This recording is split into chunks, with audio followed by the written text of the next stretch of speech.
The magical dragon tries to summon a goddess with miraculous beauty and healing powers. However, instead of the goddess, Kim Ojin appears, disoriented and confused. He assumes he must be dead and starts recalling his past life. The grueling years in vet school, frequent scoldings, finally earning his veterinary license, and then enduring 3 years of underpaid work while caring for abandoned pets. After endless struggles, our protagonist manages to open a small clinic, but it barely survives. Customers are non-existent, and even the lights on his signboard have gone out. One night, as Ojin lies in bed reflecting on his miserable situation and overwhelming debt, he hears a strange sound before he can react. Our boy suddenly finds himself in a cave surrounded by treasures and a radiant summoning circle. Convinced he's ended up in hell, he demands to know why he's been brought there. The dragon explains it summoned him to treat its pet, expecting a terrifying monster. Our hero is stunned when the dragon opens its claws to reveal a small, weakly sleeping fruit bat named Catlas. Observing the frail, dehydrated bat, Ojin immediately snaps into professional mode, asking about its name, symptoms, and how long the dragon has cared for it. Proudly, the dragon says he has owned Catlas for a week, ever since keeping pets became popular among dragons. Remembering his disdain for those who adopt pets on a whim, our protagonist asks if Catlas has been eating properly. The dragon confidently replies that he feeds it fresh animal blood, assuming the bat has a refined palate. Dumbfounded, Ojin lowers his head in disbelief, recognizing this as his least favorite kind of owner, those who know nothing about their pets. Frustrated, he informs the dragon that fruit bats don't drink blood, only vampire bats do. Catlas, he explains, has been starving for a week. Embarrassed, the dragon admits it's his first time keeping a bat. Ojin scolds him for not researching beforehand and points out that the cave's freezing temperature could be fatal if the bat wakes from hibernation. The dragon protests that he is an ice dragon, but our boy sternly insists that this environment is still unsuitable for a bat. Feeling remorseful, the dragon lowers his head and apologizes to Catlas, promising to get fruit right away and return the bat to its original home. Grateful for Ojin's help, the dragon offers to grant him a wish as a token of thanks. He jokingly asks to be reincarnated as a rich Arab prince or a villainous heir. Perplexed by the odd request, the dragon removes his necklace and gives it to Ojin, explaining that it is a magical pendant capable of granting any wish, provided it is not fueled by ill intent. As the pendant begins to glow, our protagonist concludes he must be in the afterlife. Just before vanishing, he quickly wishes to return to the early days of Bitcoin. The dragon watches as Ojin disappears, then hurries to prepare fruit for Catlas, still puzzled by the strange goddess he had summoned. Moments later, our hero finds himself standing in a bustling street filled with people, noise, and the aroma of food. Still bewildered, he wonders if this is reincarnation or possession. A fruit seller, noticing his odd attire, asks if he is a traveler, and explains that he is in the Belmore region, famous for its inns and markets. Before he can respond, chaos erupts as a giant rabbit charges down the street, devouring fallen carrots. People scream and scatter, but Ojin remains frozen, marveling at the sight of a monster roaming freely among people. The fruit seller warns him that it's Lord Belmore's pet and urges him to run. Then Ojin spots a small girl crying in front of the rabbit. Without hesitation, our boy rushes forward, grabs her, and pulls her away just before the creature can reach her. As the rabbit lunges again, his pendant glows, and a blue leash materializes around it. The crowd gasps, murmuring that he must be a wizard. The fruit seller, clutching her sister, remarks that our protagonist doesn't look like an ordinary traveler.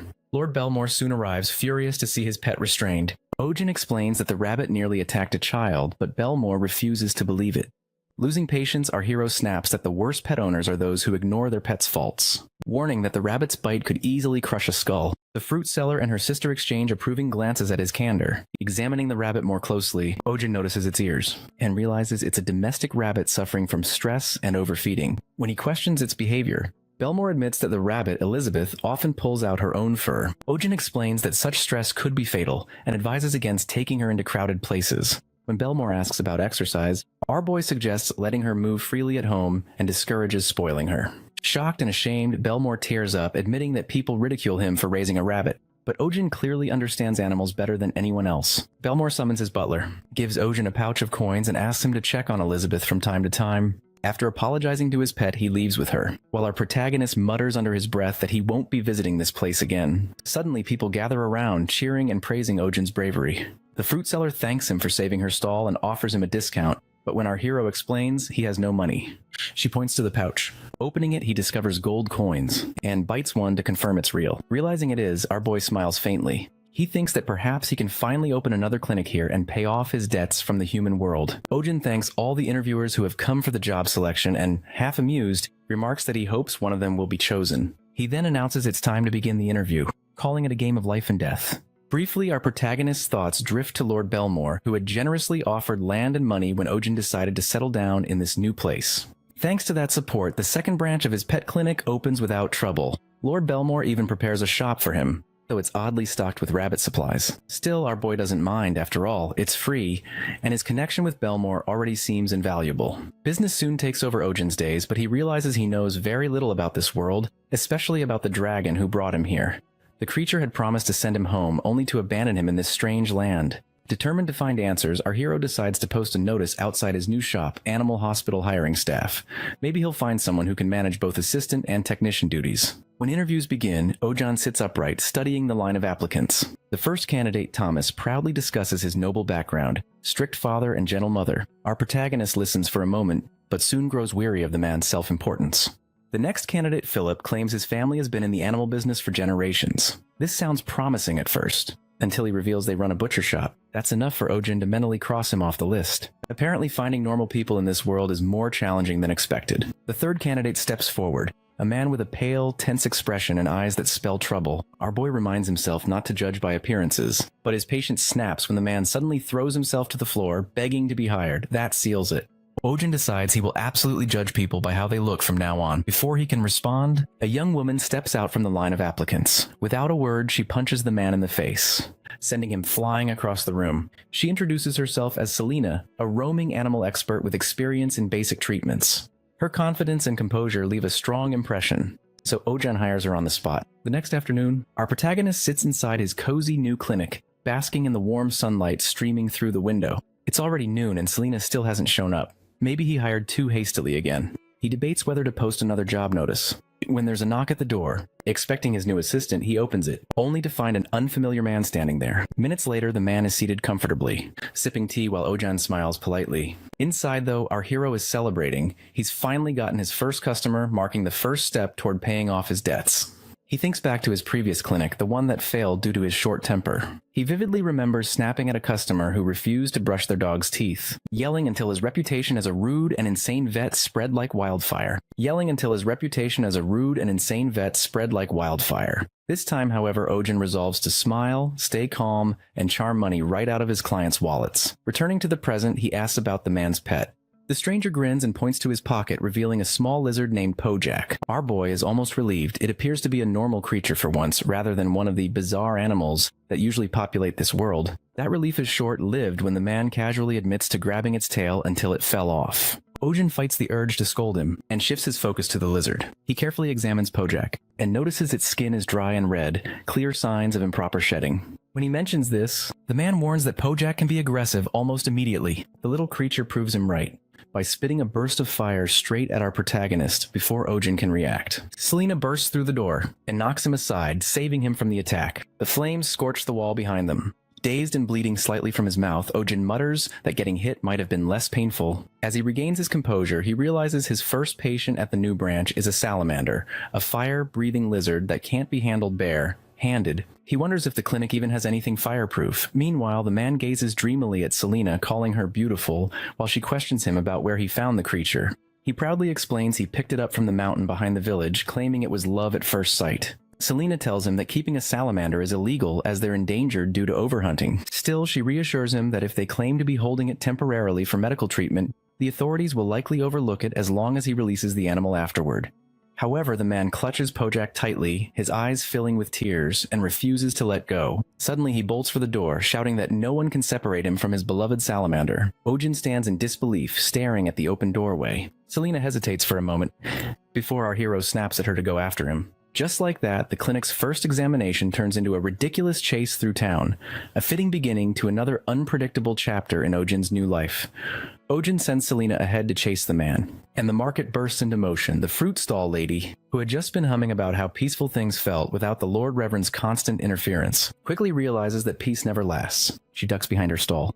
The commotion sweeps by, deciding it's best to remain uninvolved. The man darts through the crowd, clutching something tightly to his chest with desperate determination, while our boy follows, out of breath but unwilling to give up. The stall lady watches the chaos and murmurs that whatever is happening, it's not her concern. The fleeing man mutters frantically about people trying to steal Pojak from him. Our protagonist and Selena continue the chase, until exhaustion finally slows them down. Catching her breath, she remarks that Ojin could use more exercise, then refocuses on the salamander's urgent condition. He admits the creature's molt has layered dangerously and requires immediate help. Selena's expression hardens as she recalls the risk. A salamander that fails to molt will eventually erupt, its inner fire destroying everything nearby. There's no time to rest, they must find the creature before disaster strikes. Meanwhile, believing he's safe, the man returns home. Relieved, he places Pojak on the table, calling it fate that they're together. His euphoria quickly transforms into artistic inspiration as he begins to sing, letting a strange melody fill the air. Suddenly, panic replaces his creative mood, when Pojak's body trembles and bursts into flames. In moments, his home is engulfed in fire, coughing amid the smoke. The man tries to reason with the salamander, reaching out as though affection could calm the blaze. Pojak answers with another fiery blast, the flames growing even fiercer. Selena arrives just in time to drag the man to safety, while our hero braces himself against the heat, determined to restrain the creature gone wild. He ruefully thinks a fire extinguisher would be useful right about now. Then his pendant glows. When the light fades, Ojin finds exactly that in his hand. There's no time to question this miracle. He rushes forward, dousing the flames, until the salamander's resistance fades, and the room falls quiet, save for the faint hiss of steam as the fire dies away. Selena checks their surroundings. The man sits amid the ruins, muttering that the rampage must have been caused by the failed molt. He insists he'll care for Pojak better next time, his tone clinging to misplaced affection. Our protagonist regards him quietly, wondering if the man has any idea what true care means. Love without understanding, Ojin thinks, is just selfishness dressed up as devotion.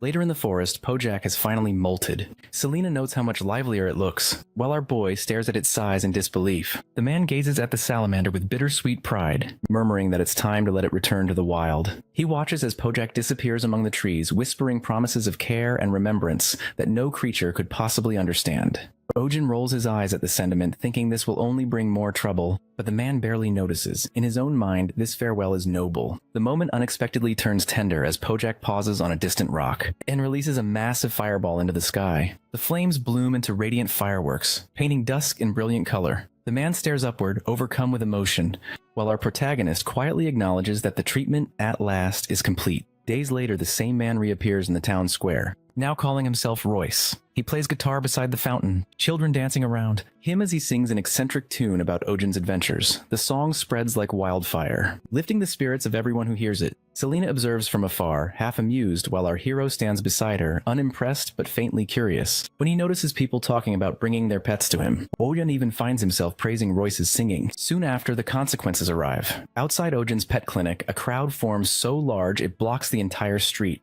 Dozens shout his name, demanding treatment and desperate for attention. Our boy sits frozen, realizing his quiet days are over. Selena, eyeing the endless line, mutters that she might as well resign. Amid the clamor and confusion, Ojin realizes their little clinic has, quite accidentally, become the busiest place in town. It's a regular morning, birds chirping outside Ojin's clinic as a long line of people gathers at the door. He finishes examining a patient and lets them know the session is over, advising a follow-up to check progress. Selena stands beside him, commenting that at this rate he'll become a corpse before next week and should earn while he can. Our boy calls for the next patient. Reflecting on how it's been 2 months since opening, the second clinic is thriving, thanks in part to those cheerful morning birds. The first few days were rough with so many customers, but after seeing the earnings, things settled down. A customer pokes their head in and asks if they're still open. Selena immediately says they're closed, but Ojin lets the person in anyway. While treating the patient, our protagonist reflects on what he's learned about this world. Outside, people chat about their pets. One mentions Coco hasn't been eating well, another points out a cat's bloodshot eye. Dogs and cats remain close to humans here, though their illnesses can be quite different.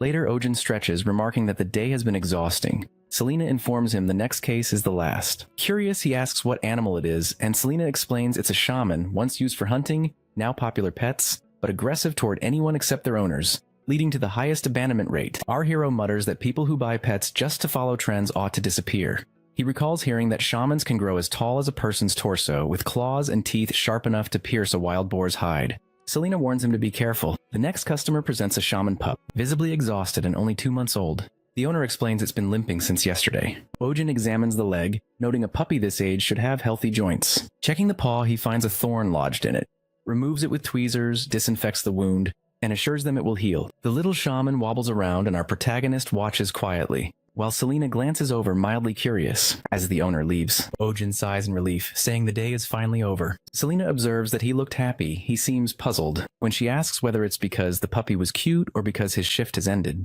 Selina teases that it's rare to see him happy for reasons other than money. Ojin replies that none of today's patients were seriously injured, and explains that the hardest part of being a vet is seeing sick animals. The more he cares, the more it hurts, so he tries to remain detached. His thoughts wander to a customer from his old world, someone who left their pet for an extra month while vacationing. Our boy recalls greeting them sharply and realizes that since then, he started scolding guardians more often. As closing time approaches, Selina notes it's getting dark. Ojin mentions the large number of customers and urges her to move faster before sunset. Suddenly, the same man from the interview appears outside, calling for help. Ojin turns to Selina, asking if she can handle exorcisms. She responds that maybe she could if physical attacks actually worked on spirits. The man bursts in, grabs our protagonist, and drags him out through the window, leaving Selina speechless. Later in the forest, Ojin lies on the ground while the man apologizes repeatedly, insisting he didn't expect our hero to be so out of shape that he couldn't climb a hill. Ojin demands to know who he is, realizing this isn't a ghost. The man introduces himself as Schwein, an administrative civil servant for the territory,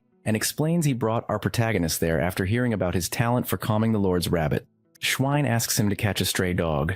Ojin refuses, arguing he's a vet, not an animal rescuer. Selina, appearing nearby, adds pointedly that they're not a rescue team. Schwein insists they're the only hope left, explaining that 2 months ago the stray took over a spot in the middle of the mountain, right where their new trail construction is set to begin. They've tried to catch it, but the dog is too fast, and construction starts the day after tomorrow. If they can't capture it, troops will be sent and the animal will be killed on sight.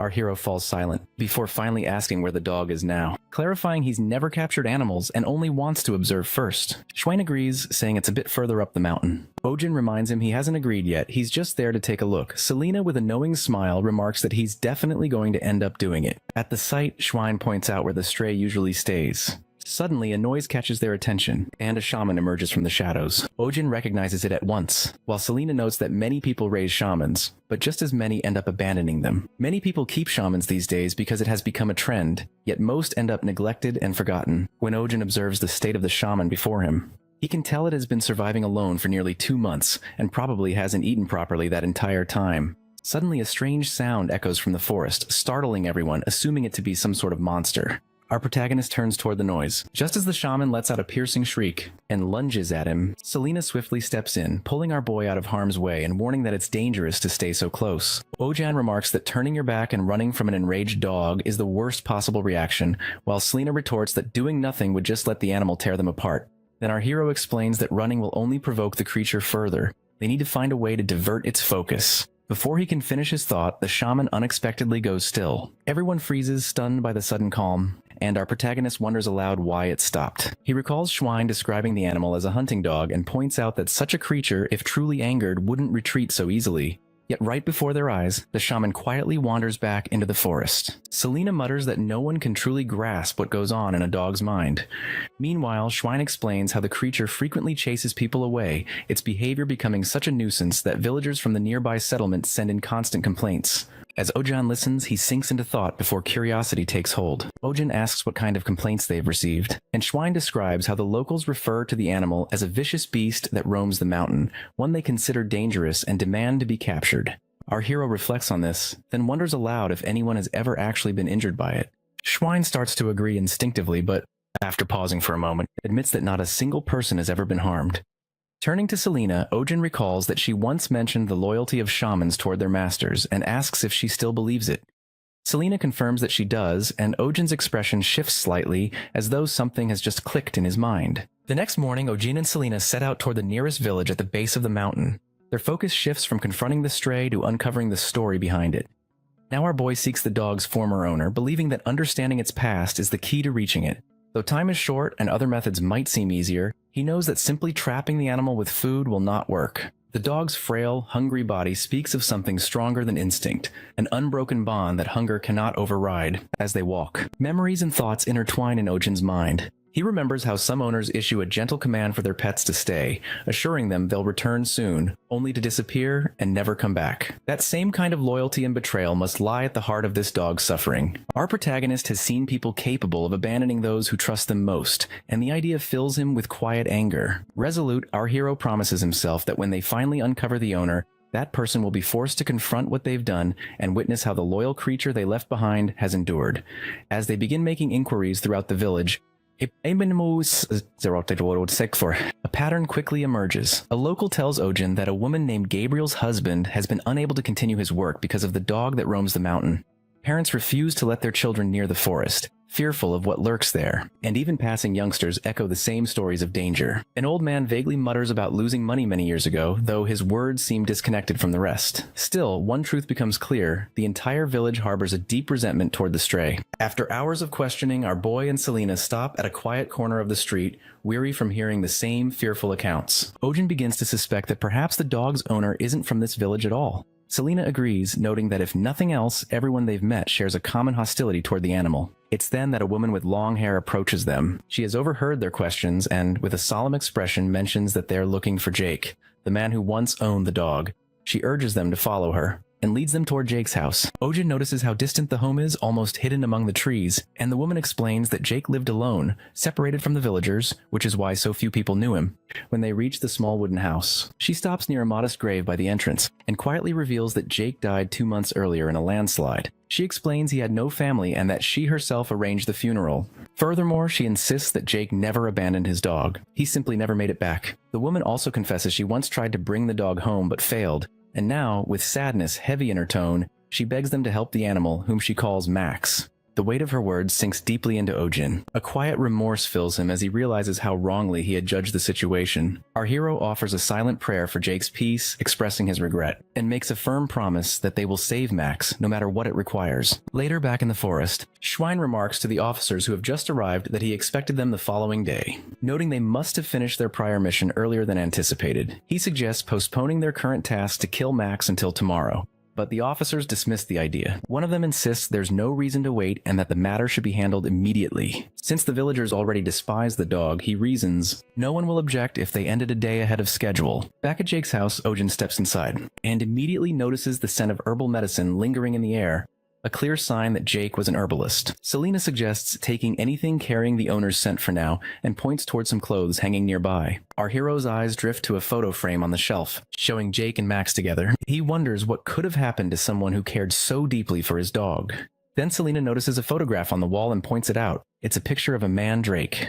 She remarks that Jake must have been searching for one. Our boy recalls seeing a mandrake in a movie once, and Selena explains that it's the plant that screams, a rare and extremely difficult specimen to collect. Both remember the strange noise from the forest the previous day. Despite its danger, the mandrake is incredibly valuable, something every herbalist dreams of finding. Meanwhile, Max sits in front of his cave, staring at the sky, lost in thought as he remembers his owner. It was raining that day when he and Jake took shelter inside the cave. Jake laughed at the sudden downpour, wondering if they should wait until it stopped before heading out. Lighting a fire, he placed a woolen blanket over Max, telling him to stay still or he'd catch a cold. Max cuddled close, and Jake, though exhausted, smiled and said they were lucky to have found shelter.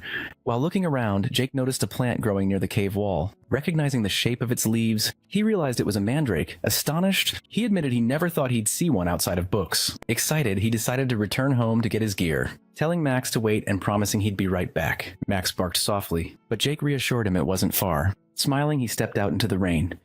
Then a sudden landslide of massive rocks came crashing down, killing him instantly. Time passed, the fire in the cave died out, but Max continued to wait faithfully. The next week, some tourists passed by. One of them noticed the dog had been there for a while.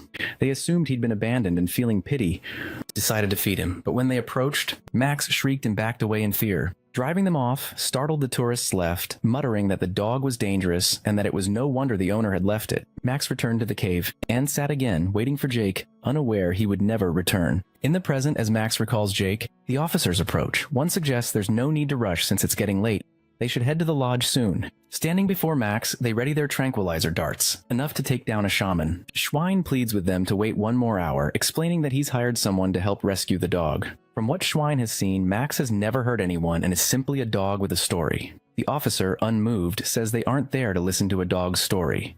Their job is to protect the residents, and that's all that matters. As he raises his gun and aims, Max pants heavily. Just as the officer is about to pull the trigger, Selena and Ojin arrive, stopping him. Selena insists they must rescue the stray, not harm it. At that moment, Max sees an illusion of his owner standing before him. Smiling gently, the figure tells him that he's come to get him and that Max has waited a long time. Overcome with joy, Max moves forward, tail wagging, believing his owner has finally returned. Our protagonist steps closer, his voice low and soft as he admits he isn't the one Max has been waiting for, but tells him it's time to go home. A lone night settles over the forest where a deer runs for its life, chased by a wild creature whose glowing yellow eyes cut through the darkness. Its sharp shriek echoes through the trees, shattering the stillness of the woods. By morning, the quiet inside Ojin's clinic is disrupted as a customer bursts in, frantically begging for help with their pet.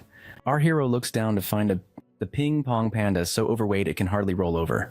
He mutters in disbelief while the owner insists the panda has grown weak and barely eats, consuming only 7 meals a day now. Ojin sighs, warning that if it doesn't regain a healthy weight, it could fall gravely ill.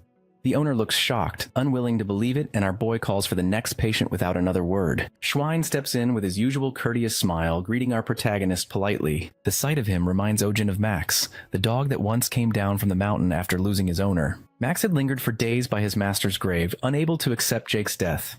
Pitied by everyone in the village until he finally opened up to the one who visited and cared for him, Schwein. When Ojin asks what brings him there, and if something has happened to Max. A mandrake plant from his bag. Selena notices something odd about it. Its root is exposed above the soil, unlike most mandrakes that prefer to stay buried deep. Schwein explains that Jake, before his passing, had discovered the mandrake, and decided to keep it as a memento. Yet, when they tried to replant it, the mandrake kept forcing itself out of the ground, screaming endlessly day and night, until everyone in the village was forced to wear earplugs. Some even suffered ruptured eardrums. Selena mentions that such behavior can happen, as mandrakes are known to be temperamental about their surroundings. Schwein says that the plant has become impossible to manage, noting that it is quiet now only because it is asleep. But once it wakes, chaos begins. He pleads for Ojin to take it. Ojin refuses, insisting he treats animals, not plants, and that anything that screams can't even be considered one. Schwein insists it is neither plant nor animal, but something far worse, a demon. Ojin retorts that if that's the case, the church would be a better place to take it. Before another word is exchanged, the mandrake stirs. Schwein panics, shouting that it's waking, and hastily leaves it behind, fleeing the clinic with his companions before Ojin can stop them. Frustrated, Ojin curses after them, muttering that he's seen people abandon many things but never a plant. Selena quickly covers the mandrake with a glass shield, and reminds him that mandrakes are valuable herbs. Every part of them, from leaf to root, can revive the dying. Our boy grumbles about their worth if they can't be controlled. Suddenly, the mandrake opens its eyes. Selena warns him to cover his ears before it screams, fearing for their eardrums. Ojin, panicking, complains about his missing noise, canceling headphones and braces himself. But instead of screaming, the mandrake smiles, confused. He watches as Selena studies its behavior. She realizes it seems to like him, and asks him to take out his necklace. As soon as he does, the mandrake's eyes widened, and it begins dancing with joy. Our protagonist can hardly believe it, while Selena laughs, saying it looks as happy as a sunflower toy she once saw. He mutters about how disgusting that comparison sounds, but Selena simply tells him to raise it in his room for now. Despite his protests, he ends up doing just that. Later that night, a loud knock wakes our hero. Half asleep, he complains that night visits cost extra, until a woman rushes in, with a wounded dog bleeding heavily. Seeing the deep gashes, our protagonist mutters that the injuries are too severe to stop the bleeding. Selena reminds him that mandrake leaves have strong clotting properties, and at his instruction, she approaches the plant. The mandrake watches her suspiciously, so she hesitates, suggesting Ojin should ask it himself. He grumbles at the absurdity of asking a plant for permission, but does it anyway, as soon as he asks for a leaf. The mandrake smiles, dances, and hums softly. Though baffled, our boy takes the leaf, and manages to stop the bleeding, saving the dog's life. The woman weeps with gratitude, as our protagonist yawns and tells her to return for follow, up care before heading back to bed. Only half an hour later, another urgent knock disturbs his rest. This time, a man stands at the door with a mauled deer in his arms, begging for help. The animal's body is covered in brutal wounds, and Ojin grimly notes that they aren't from hunting, but from someone who seemed to enjoy the cruelty. He mutters about a psychopath being responsible, confusing the villagers who ask if that is some kind of new monster, when a little girl quietly explains that it is Baron Doyle's pet wolf, who does such things for amusement. Ojin's disbelief turns into outrage. He curses the noble, demanding to know how such behavior is allowed and shouting about the lack of animal protection laws. The villagers remind him that the Baron is untouchable, a noble. Our hero rails against the injustice, shouting about freedom, law, and democracy, concepts the others have never even heard of, until Selena reminds him to focus on treating the deer. A week later, chaos erupts outside the clinic. A large crowd gathers, all shouting for the doctor to save their pets. Exhausted and overwhelmed, Ojin joins the uproar, ranting that he can't live like this anymore and calling for a class revolution. He leads the crowd toward Doyle's mansion, chanting accusations against the Baron and demanding justice for the abused animals, until the Baron's guards arrive. When they ask for our protagonist, he mutters that their intelligence is scarily fast and steps forward, claiming his name. To his surprise, the guards bowed and respectfully escort him to the castle. Inside, he finds a massive blood fang wolf lying on the floor, gravely wounded. Baron Doyle stands beside it, desperate, begging Ojin to save his beloved pet, promising anything in return. Our hero and Selina stand frozen, stunned by the sight of the very creature that had caused so much suffering. After a week of beast attacks, the townspeople gather, whispering about a magical creature spotted in the western forest. Rumors spread that the banished wolf has been killed and a giant man-eating monster now stalks the woods, attacking people after preying on animals. Fear sweeps through the crowd. Some believe the village is doomed and talk of fleeing to the lower settlement. Others insist there's no need to worry since Baron Doyle has launched a monster subjugation operation. They mention a massive trap set in the forest and soldiers patrolling day and night. The villagers praise the Baron as dependable, convinced they live safely under his protection. Our hero listens, fully aware the truth is quite different. He recalls seeing the Baron weeping and shouting for his men to catch the monster that attacked his child, while his servants worked to calm him and quietly handled the situation.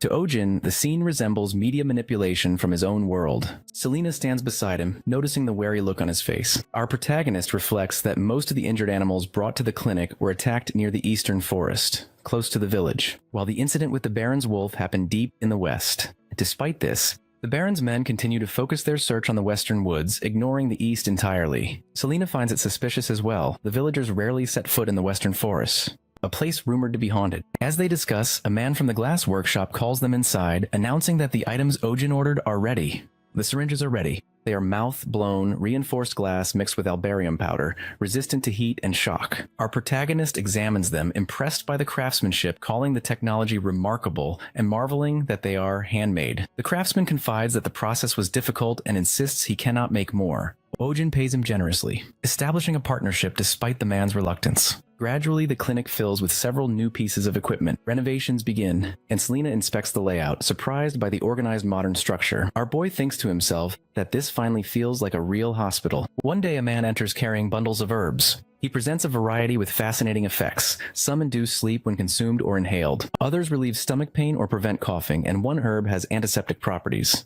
Ojin examines them in disbelief, finding their effects extraordinary, some even rumored to treat fatal diseases. He mutters that nothing like this exists even in his world. While Selina mocks his skepticism, suddenly a girl dashes in, calling for Ojin to come quickly because the monster has been caught.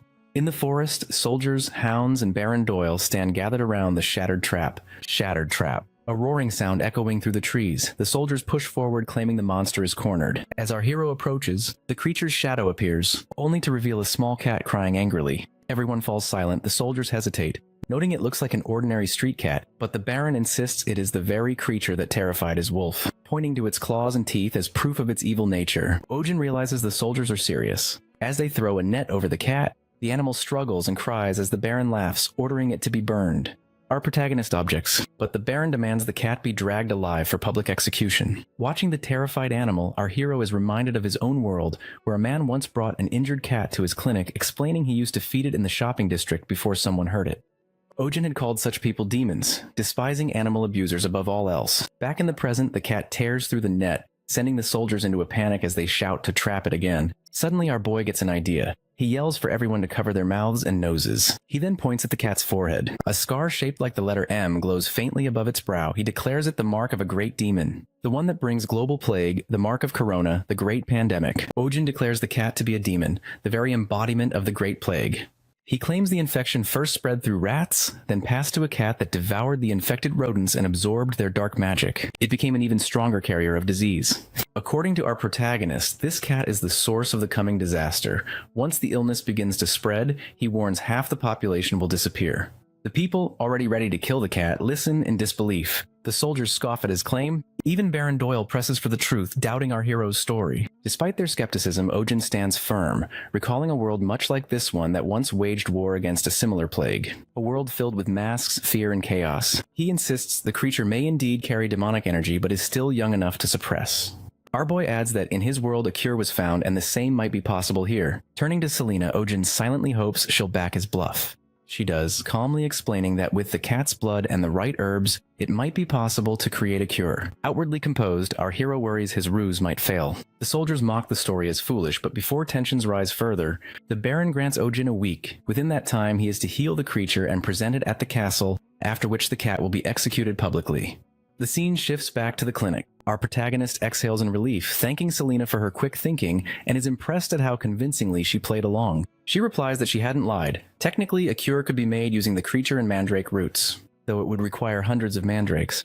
She asks why he wants to save the animal. She warns that once it awakens, its strength may be impossible to control. Ojin explains that this cat isn't the one responsible for the village attacks. He shows records of animal injuries, pointing out that the wounds differ in both size and shape from those the cat could have inflicted.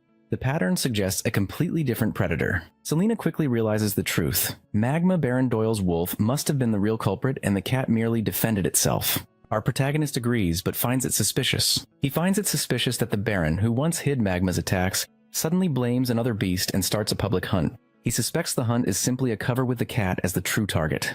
Selena observes that this would explain why the Baron wanted the creature captured alive rather than killed, and why he accepted Ojin's shaky explanation so easily. The remark about his clumsy lie irritates our hero, but his attention soon shifts to the cat's wounds. The scar on its forehead isn't a normal injury, and old marks along its legs suggest long-term suffering.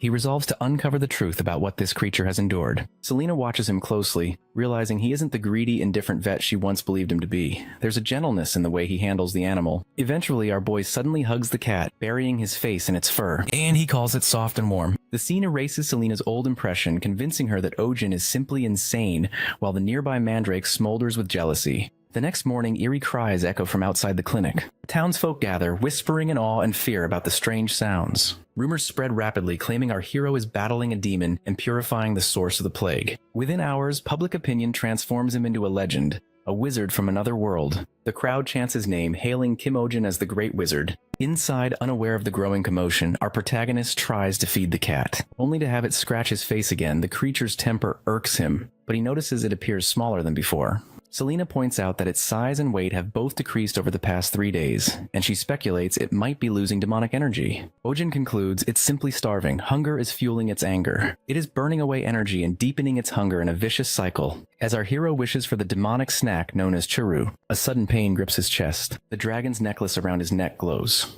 It releases light that solidifies into a familiar chocolate-like treat. The snack shoots straight into the cat's mouth, and it starts chewing happily. Ojin, relieved, continues feeding it with growing affection, while Selena watches in silent disbelief. As the cat eats, the scar on its forehead begins to glow faintly. Selena freezes, suddenly realizing everything makes sense. The creature before them was never just a cat. The Monoceros, the horned lion, once reigned as a mythical beast, during the era when dragons vanished and mana surged across the world. Revered as sacred, their horns blessed barren lands with water, and turned darkness into light. Their hearts held the miraculous power to generate mana, and the horn on their forehead served as a divine channel through which that energy flowed, yet those who dared touch them met inevitable death. After the great mana famine, their kind dwindled, forcing them to disguise themselves as smaller creatures to survive. Though weakened, they never lost the pride of their divine lineage and could never be tamed by mortals, except by one entity, the spirit of healing. At the clinic, the small cat finally passes stool, and Ojin, relieved, praises it.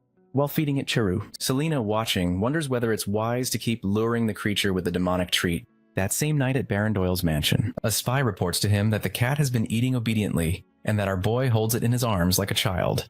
The Baron listens doubtfully as his soldiers kneel beside him. Their voices are uneasy. They speak of the devil's lion and the rumored plague, warning that the creature may not be ordinary. They recall that no human has ever tamed a Monoceros, even a weakened one. In the worst cases, the mana inside their bodies can corrupt into poison, turning them into living bombs. Their power, they say, could bring an entire nation to ruin. Baron Doyle, unsettled, remembers Ojin's words about a plague that once consumed his world, a battle humanity fought for years. He also recalls that Monoceros were said to reject all food offered by humans. Now he begins to wonder whether our protagonist knows something no one else does. The following morning, the clinic hums with activity. The new assistant, Pio, acting as receptionist, calls for the next patient to enter the exam room. The space feels lively and organized, just as a proper clinic should. Meanwhile, Selena scolds a noisy patient whose animal refuses to stay still.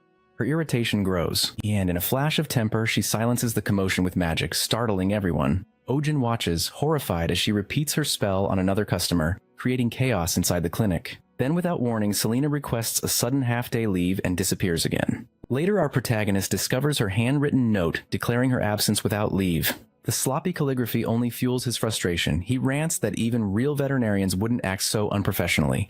Desperate for help, he calls on Pio, a nearby acquaintance, to fill in temporarily. To his surprise, Pio proves exceptionally capable, handling clients, lifting supplies, and maintaining order with cheerful diligence. Her work ethic impresses our hero so much that he starts considering her for a permanent position. Amid the busy day, Ojin notices something odd. The clinic, normally filled with animal noises, has suddenly fallen silent.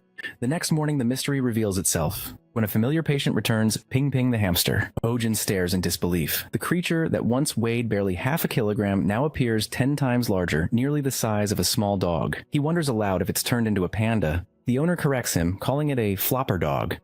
Only then does our boy realize that in this world, hamsters go by a different name. The owner, puzzled by his reaction, asks if he knows what a floper is. Ojin tries to cover up, but Pio steps in smoothly, explaining that he comes from another world, which is why he uses different terms and why his medical knowledge surpasses local understanding. Flattered, our protagonist listens as the owner concludes that he must have studied abroad. Proud and amused, he immediately hires Pio as a permanent staff member. Turning back to Ping Ping, Ojin examines its oversized body. The creature appears healthy. Though its unusual color and size raise questions, he speculates it may have absorbed some sort of growth magic. As he observes, the cat beside him grows visibly jealous and leaps toward the hamster. The moment it makes contact, Ping Ping splits into 3 identical copies. Everyone in the clinic freezes. Ojin struggles to process what he's seeing, mentally protesting that it violates every law of physics he knows. The owner, overjoyed, hugs the 3 creatures, declaring that after years of loneliness, Ping Ping finally has a family. One of the smaller copies bolts across the room. This triggers a chaotic chase through the clinic. The creatures' tiny bodies make them impossibly fast, adding to the commotion. Selena suddenly returns, appearing out of nowhere. With effortless precision, she captures all 3, 2 in her hands and 1 between her teeth, and she declares them to be bloops. When questioned about their origin, the owner admits he received the creature as a gift from his father, unaware of its true nature. Selena decides to keep them for observation, assuring the owner that no harm will come to them. Ojin adds that the clinic never engages in unethical experiments and that nothing happens without a guardian's consent, though inwardly, he wonders why he's the one making moral speeches. Later that evening, Selena explains that bloops aren't natural creatures at all, but artificial beings created by a mad mage long ago. Our hero is astonished, realizing even this world has its own unhinged scientists. Selena insists the mage wasn't entirely evil, just misguided, and that his creations, though unstable, were never meant to harm. Ojin comments that bloops were supposed to have vanished a century ago, and is surprised to encounter one after so long. Curiosity gets the better of him, and he casually asks Selena just how old she is. Before she can reply, a strange gurgling sound comes from the skoongi nearby. Our protagonist turns toward it in concern, only for a knock to interrupt him. From behind the door, a soldier's voice announces that Baron Doyle has arrived, as Lord Baron steps into Ojin's clinic, declaring that he'll bring out the monster. Our protagonist is swept by quiet panic, torn between hiding the cat or helping it escape within the week. He hasn't had time to prepare. Every moment has been consumed by caring for the creature. Forcing a nervous smile, our hero greets the noble politely, his mind drifting to Selena, already gone and leaving him to face the mess alone. The Baron sits heavily, uninterested in pleasantries, refusing even the offer of tea, and demanding to see the monster immediately. Ojin hesitates, mumbling that the treatment isn't yet finished. But Baron coldly points out that if the clinic is still open, the cure must be complete. Our boy quickly invents a wild story. A mishap during the exorcism caused a mysterious imprint to appear between him and the cat, binding them together so they can no longer be separated. Baron's men exchange skeptical looks, muttering that he must be insane to expect anyone to believe such nonsense. He realizes his story is unraveling. Our protagonist shifts tactics, questioning why the Baron has another black cat locked away in his manor's dungeon. The accusation startles the noble. For a moment, his composure falters. Ojin presses harder, accusing him of plotting to swap out the real cat for an innocent one. Baron, angered and defensive, denies it. He shifts the blame by insisting that the animal attacks plaguing the village were caused not by Sanjay, but by Ojin's own recklessness. Our hero counters that the real culprit was the Baron's own wolf. Producing a medical chart as proof, he shows that the wounds on victims match the wolf's claws. One of the men snatches the documents, rips them apart, and he mocks him. Our protagonist can only grit his teeth, silently cursing the lack of digital records in this world. Suddenly, one of the Baron's men shoves Ojin aside and approaches Sanjay's cage. The cat hisses and lashes out, clawing at the intruder. Our boy's thoughts race. Summoning a steel carrier would reveal too much, and any hint of weapons could make things worse. He clutches the pennant around his neck, debating whether to risk using its power, knowing such a move could change everything. Before a decision is made, the door bursts open. Several elves enter, led by Selena and a tall man with long white hair. The newcomer's voice rings with authority as he commands everyone to stand down. Baron recognizes him at once. The insignia of the World Tree, the Monoceros symbol etched on his brow, all marks of Kalyan, head of the Western Continent Supreme Inspection Agency and guardian of the Ethereum Order. The Baron stammers a greeting, masking his unease with a sarcastic remark about the irony of such a sacred order appearing in a shabby clinic. Ojin bristles at the insult but holds his tongue. Kalyan announces that they have come in response to reports of an endangered divine beast. Our hero stares, briefly distracted by how unreal the elf seems, as if a movie character had come to life. It dawns on him this must be the reason Selena vanished for days. When she passes the cage to Kalyan, realization strikes. Her faintly pointed ears had always been a clue. She, too, is an elf. Selena warns her superior to be careful, insisting the cat is dangerously fierce. Kalyan begins an incantation surrounding Sanjay in a sphere of blue light as the creature rises weightlessly. He examines the wound on its crown. He notes it resembles the cross-section of a world tree branch, the mark left by a mana extractor, a device used to drain the essence of sacred beings. His calm demeanor fades into anger as he turns to the Baron, demanding to know if he was the one who severed Sanjay the Monoceros's horn. The noble trembles, protesting his innocence. The Baron then flees in panic when pressed further. Our protagonist watches in awe, realizing the power and influence of elves here even surpass those of the nobility. He can't help but feel exhilarated by the display. Kalyan, meanwhile, remarks that only a handful of weapons could injure a divine beast so, and promises the truth will be uncovered soon.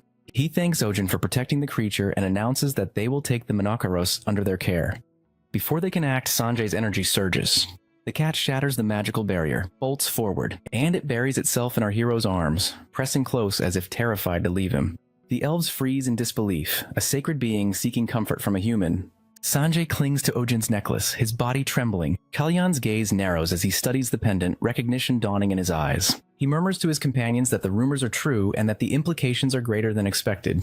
Our protagonist feels uneasy under the scrutiny. It's the same look his university professor gave him before trying to recruit him for graduate school. Even Selena now watches him with unreadable eyes. After a pause, Kalyan decides to entrust Sanjay to Ojin. He explains that although standard procedure would be to bring both human and beast to headquarters for investigation, Selena's presence inspires enough trust. She only shrugs, her boredom apparent. Our boy can't help but question her lack of enthusiasm, wondering how she manages to remain so calm through everything. Kalyan performs another spell. He conjures a delicate necklace and places it around Sanjay's neck. The charm glows faintly with protective magic, designed to help the creature regain power in place of its lost horn. Sanjay squirms, clearly irritated by the adornment. One of the elves explains the enchantment also contains an emergency signal, allowing them to sense instantly if the creature falls into danger. Ojin marvels at their magical sophistication. It's practically an automatic rescue system. Kalyan then produces a ring and presents it to our hero as a token of gratitude. He explains that it shares the authority of the Celestian family,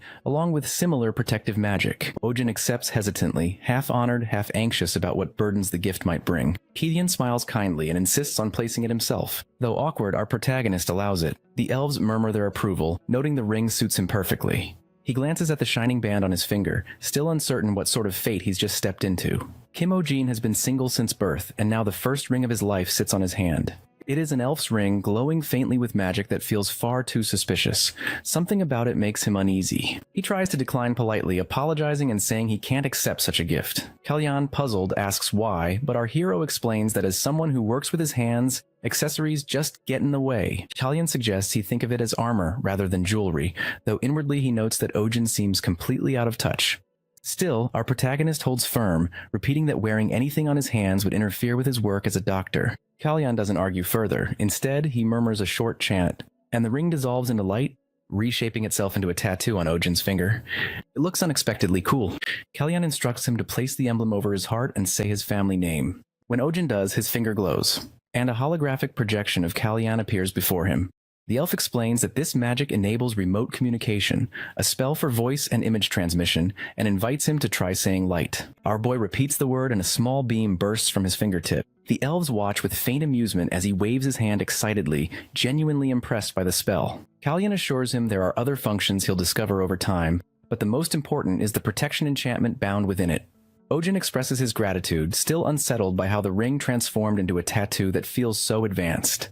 Selena looks on, faintly amused, recalling how adamantly he refused the ring but now seems pleased with the result. Kalyan's attention shifts to the necklace around our protagonist's neck. and curiosity flickers across his face. When Ojin explains it came from a dragon, the elves are stunned. Dragons are believed to have vanished 1,000 years ago. He clarifies that he heard the same. He explains he once treated a dragon's sick pet as a healer. In return, the dragon gave him the necklace and promised to send him home, but instead, Ojin ended up in this world by mistake. Realizing once again how deeply everyone here understands magic, our hero asks if anyone knows how to send him back before he finishes. All three elves stare at him wide-eyed. Then kneeling, they begin chanting reverently to the spirit of healing, thanking fate for granting them the honor of meeting him. Ojin freezes in bewilderment. They really think he's some kind of divine being. Our boy protests, insisting they're mistaken.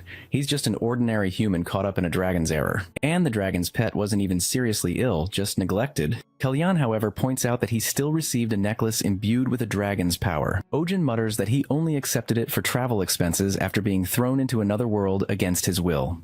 Kalyan takes his hand solemnly. He explains that their world faces a grave crisis. Mana, the sacred energy sustaining all life, is fading. Once, it flowed abundantly. But since the dragon's extinction, it has dwindled, causing divine beasts to vanish and the very world to wither. If the depletion continues, the next generation won't survive. To combat this, the world's leaders formed the Ethereum Order, an organization dedicated to preserving mana and restoring balance. Our protagonist, half listening, interprets it as something like a magical environmental agency. Kalyan continues, saying that ancient legend speaks of the spirit of healing, a being bearing a dragon's authority who would one day save the world. When he says this, all eyes turn to Ojin. He points to himself in disbelief, asking if they really mean him. Kalyan nods solemnly, confirming that they have awaited his arrival for centuries. Our hero tries to explain again that they're completely mistaken, but the elves are already bowing deeply, pledging their lives in service to the spirit of healing. The Celestian family and the Ethereum Order both vow to protect him. Our protagonist feels the weight of their devotion crushing down, his thoughts spinning. He wants to scream that it's all nonsense, that the dragon who brought him here must have been insane. Inwardly, he curses the creature, wondering what kind of joke this is. The next morning, the chaos of divine misunderstandings gives way to the familiar routine of his clinic. A customer arrives carrying a flying fish and explains it can no longer fly. Ojin examines it carefully and determines that its nutrition is fine, it's simply aging. The owner looks disappointed. The owner asks if there's any way to slow the process or help it regain flight. Our protagonist gently explains that aging is natural and inevitable, something that must be accepted. The owner hesitates, then confides that her bedridden father has loved flying fish all his life. He once raised several, but since falling ill, they've weakened one by one. And now only one Lumi remains. She was the mother's proposal gift decades ago when her father asked her mother to marry him. He released Lumi into the night sky, her glowing fins sparkling like a star. Back then, flying fish could emit light as they soared, making them prized companions for festivals and celebrations. Listening, Ojin thinks that proposing with a fish instead of a ring sounds tacky, while Selena explains it was once considered romantic. The owner smiles faintly, admitting it isn't anymore. She continues. She says that after her mother's passing, her father's health declined, and now he spends his days in isolation, caring for his remaining fish.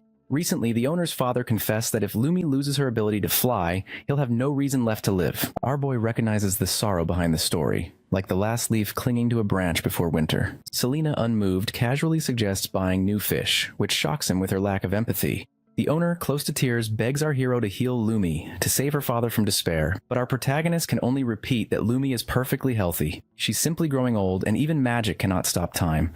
The owner insists that Lumi must fly again to save her father from dying. Despite Ojin's explanation that Lumi is not ill, only aging, he senses just how dangerous emotional attachment can be. Even in this world, pet owners are deeply bound to their companions. Some refuse to eat until their pets recover, while others wish to die alongside them. Such emotions often cause more harm than good. Suddenly, Kalyan appears, urging Ojin to make a promise before our protagonist can react. The scene fades and he wakes up. It had all been a dream. In the morning, our hero greets Pio, who immediately notices the dark circles under his eyes. She confesses she also stayed up through the night.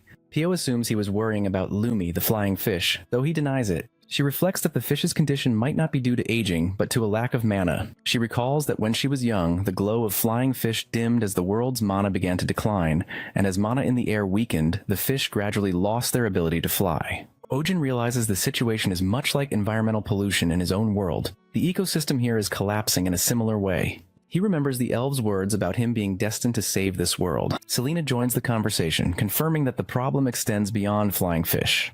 Many animals are falling ill. What's often labeled as aging or unknown illness is actually caused by mana depletion. The clearest proof, she says, is the Monoceros, who was once a lion. Our boy recalls that Sanjay was originally a lion as well, and though she looks adorable as a cat now, he wonders what her true form was like.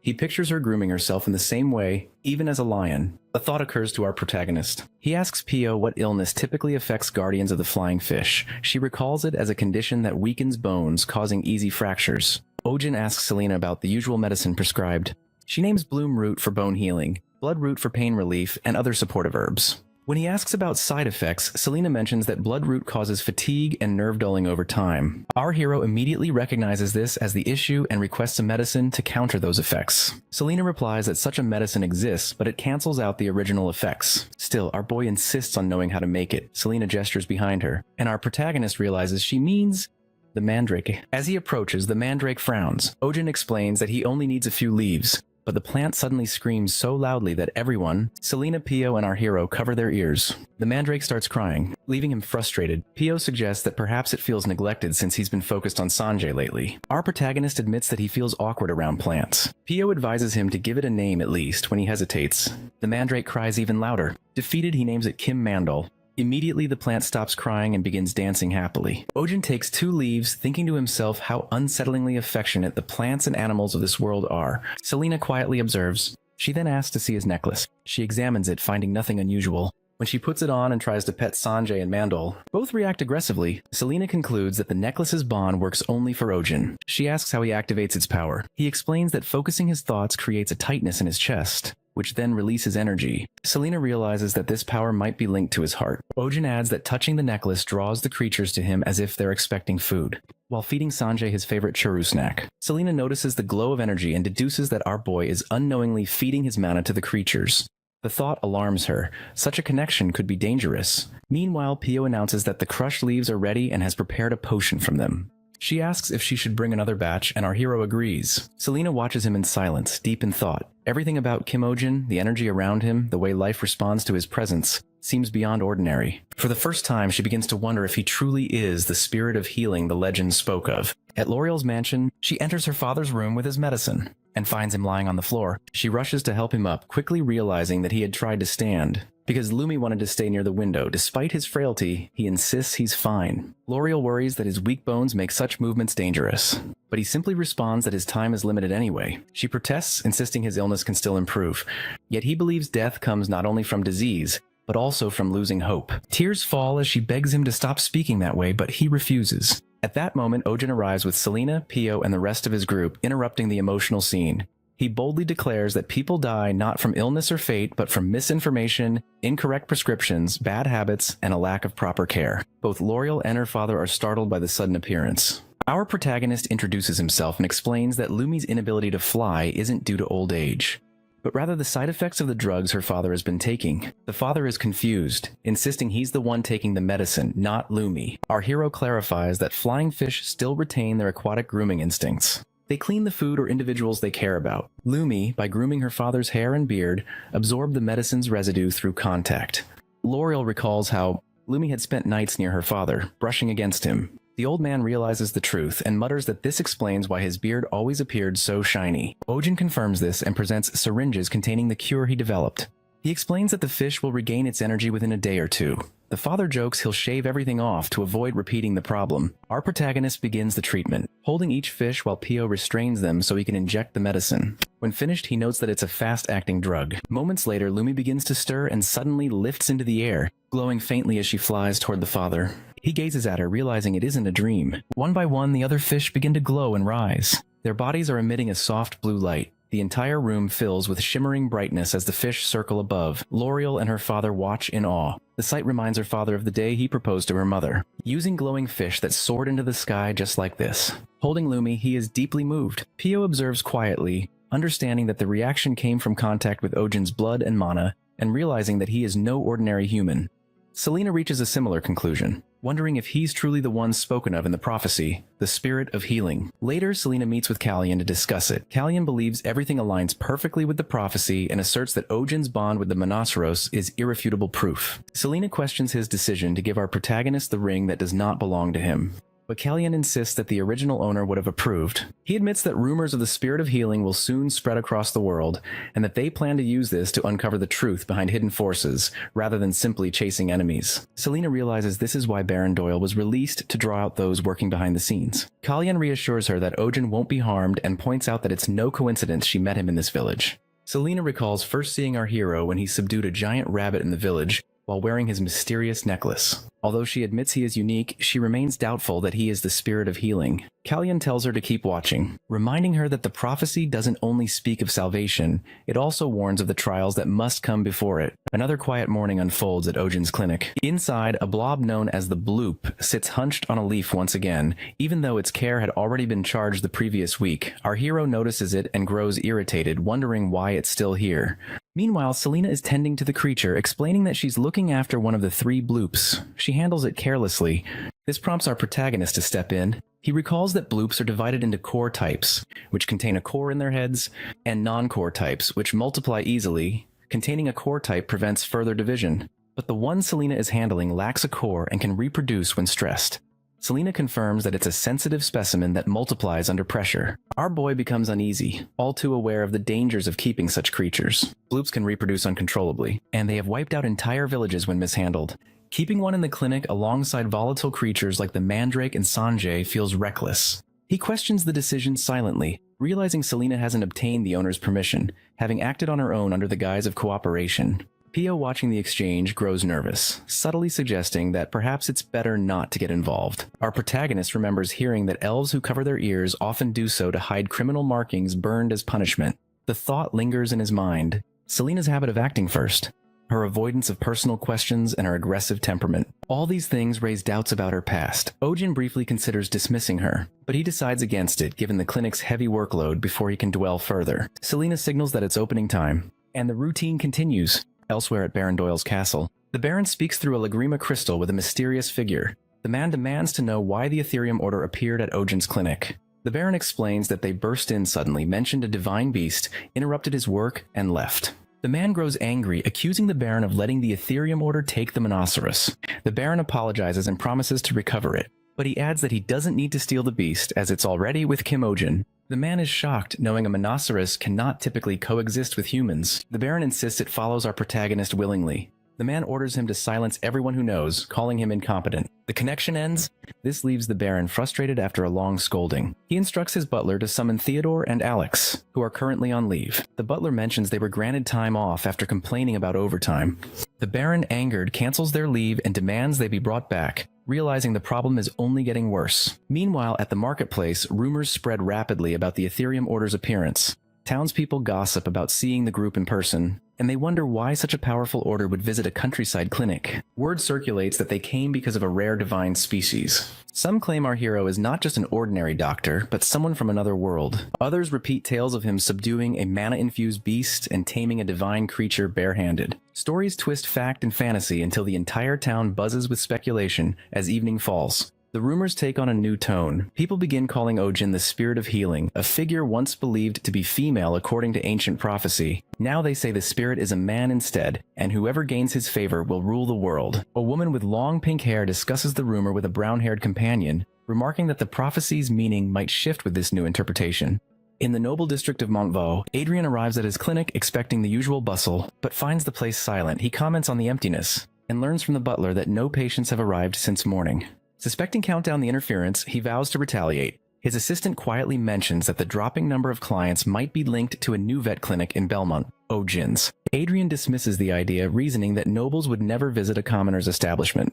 Yet his composure falters when he hears that Lady Marianne has cancelled her appointment to visit Ojin's clinic instead. The realization enrages him. Slamming his hand on the desk, Adrian orders his carriage at once, determined to confront the man responsible for his humiliation. Adrian, born into nobility, possessed intelligence, talent, and striking looks. These were qualities that made his decision to become a veterinarian seem unusual to many. He, however, had a simple reason. He genuinely loved people who adored their pets. With practiced charm, he often reassured anxious owners that their beloved animals would recover, taking satisfaction in easing their worries. Adrian always maintained a clear line between personal and professional life, except when it came to one woman, Lady Marianne Astrid. From the moment she entered his clinic, his heart had chosen her. He often believed he had become a vet solely to treat her unicorn. That conviction turned to bitterness when he learned that Lady Marianne had chosen someone else, a commoner, to treat Lulu, her unicorn. Enraged, he ordered his clinic closed for the day and set out for the Astra estate immediately.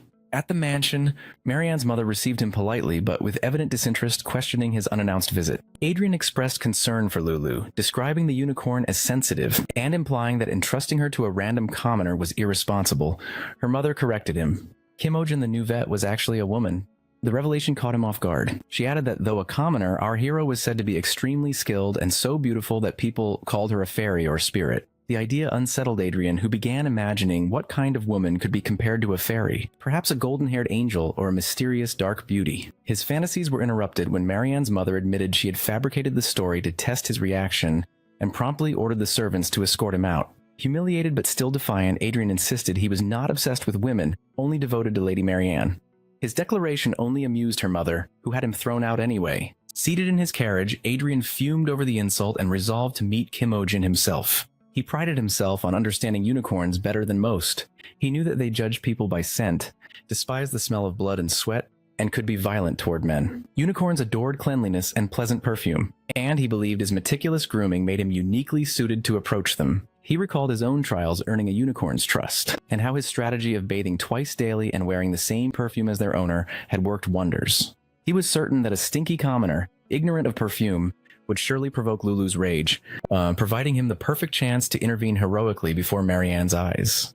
The thought made him blush and laugh to himself, while his coachman silently pitied his delusions. When Adrian's carriage reached Belmore, he found a crowd gathered outside the clinic, murmuring in excitement at the sight of a unicorn. Confident that our protagonist was about to embarrass himself, Adrian prepared to enjoy the spectacle. That confidence shattered. When he saw our hero calmly seated on Lulu's back, the unicorn was utterly at ease. The crowd marveled, and Marianne herself admitted she had never seen Lulu allow anyone else to ride her. Adrian stood frozen, unable to believe the scene. He convinced himself there must be trickery involved. Perhaps magic from the elf woman standing beside Ojin. His suspicions crumbled when Lulu suddenly bit the elf's arm, leaving her stunned and silent. Ojin immediately tended to the injury and ushered the crowd away. While murmurs spread among the onlookers, Adrian, determined not to retreat in humiliation, decided to spy on them. He spotted an open window and began climbing a nearby tree. Recalling his academy days as a tree-climbing champion, from the window he saw our boy treating the elf's bite wound, calmly applying herbs and wrapping it with an unfamiliar technique. Adrian's eyes narrowed at the strange crest glowing faintly on Ojin's hand. Shock struck him as he recognized it, the symbol of House Celestian, the noblest of all elven families. He stared in disbelief, realizing that the so-called commoner vet bore the mark of the highest elven lineage. Ojin notices a faint mark on Selena's hand while bandaging it, and quickly realizes that what he thought was a minor wound actually carries poison from the creature's saliva. He remarks that they were lucky it wasn't worse. Selena, reflecting on the creature's earlier reaction, observes that it showed unusual hostility, something rare for its species. Marianne apologizes for the incident and insists on covering the medical costs. But our hero refuses, admitting that it was their own carelessness. When Marianne gestures towards Selena and asks if she works at the clinic, Ojin explains that she's an assistant doctor, handling prescriptions and physical tasks around the place. Marianne acknowledges the arrangement, then comments that despite Ojin's reputation, the clinic seems rather small for someone with his skill. The remark sends our protagonist back to memories of his previous workplace. A cramped, noisy building plagued with a clogged toilet, broken heating, and constant complaints about animals. Before he can finish his thoughts, Marianne interrupts, expressing sympathy for his past struggles and admiration for his achievements. Her tone softens into flustered praise as she compliments him and subtly suggests her family could sponsor a larger clinic, leaving our boy uncertain whether she's proposing business or something else entirely. Before the tension settles, Lulu suddenly lashes out at Sanjay, sending the room into chaos. Both Marianne and Ojin rush to restrain them, as Selena observes the unicorns, despite their resemblance to Monoceros, typically get along well with smaller creatures. Marianne bristles at the implication that Lulu's temperament is at fault, and the conversation quickly escalates between her and Selena. Accusations about manners, bribed reservations, and noble entitlement fill the air. Pio mutters that nobles really do think differently. He earns a glare from Marianne as the atmosphere grows heated. Lulu thrashes wildly, striking a bookshelf and knocking it over.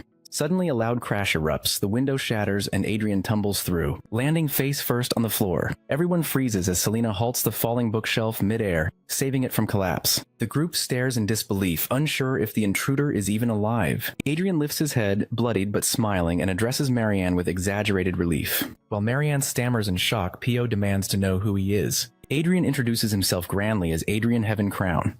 kisses Pio's hand, and declares his devotion to protecting all beautiful life. Ojin stares at him, inwardly appalled by the theatrical entrance and pretentious tone, comparing Adrian to an overly dramatic influencer. When asked why he entered through a window, Adrian responds indignantly, insisting he is Lulu's primary physician, and accusing Ojin of mistreating her. The accusation quickly turns into an argument. Ojin insists Lulu is fine, while Adrian calls him an unqualified fraud and even brands him a cyberhooking bastard. Confused, Ojin turns to Selena for an explanation, and she clarifies that it's an insult for a deceitful womanizer who lures people in like a carnivorous plant. Realization dawns on our hero a beat too late, deepening his disbelief. Marianne intervenes, scolding Adrian for his vulgarity, but Adrian presses on, interrogating Ojin about his romantic history. In the midst of the confrontation, Adrian notices a mark on Ojin's hand and accuses him of being tied to a noble bloodline or something even more scandalous. Pio blurts out that it must be an engagement ring. This causes everyone to look at him in shock. Flustered, he explains that the token was a gift from someone named Callie-Anne, but his clarification only deepens the confusion. Before anyone can question further, Lulu begins trembling violently, sweat breaking out along her skin. Moments later, she collapses and everyone rushes to her side. Ojin examines her quickly. Her pupils react normally, and though her breathing is heavy, it isn't critical. He calls for Pio to bring a candle and stethoscope, piecing together the cause. Adrian watches, then grimly announces his own conclusion. Lulu isn't ill, she's pregnant. Adrian concludes that she is expecting. Marianne, initially disbelieving, struggles to accept his diagnosis. Convinced that the unicorn's isolation in the castle's greenhouse makes pregnancy impossible, Selena supports Adrian's suspicion, noting that Lulu's recent behavioral changes, especially her heightened vigilance, align with early signs of pregnancy. When Adrian introduces a medical device to detect internal sounds, Marianne follows his instructions and, using the tool, identifies Lulu's heartbeat. Then another, smaller and distinct, coming from within her abdomen. Overwhelmed by the revelation, she collapses, and Adrian catches her. Meanwhile, Ojin calmly explains that the device is called a stethoscope. Adrian is astonished by its accuracy, impressed by how clearly it transmits even the faintest internal sounds. Working together, Adrian and Ojin determine that Lulu is about 4 months along. Marianne rejects the idea again, insisting that Lulu has not left the greenhouse during that time. Her claim only deepens the mystery, since the unicorn had been secluded in preparation for an arranged mating with Prince Theo's prized horse, Shark. Despite these precautions, the evidence of pregnancy is undeniable.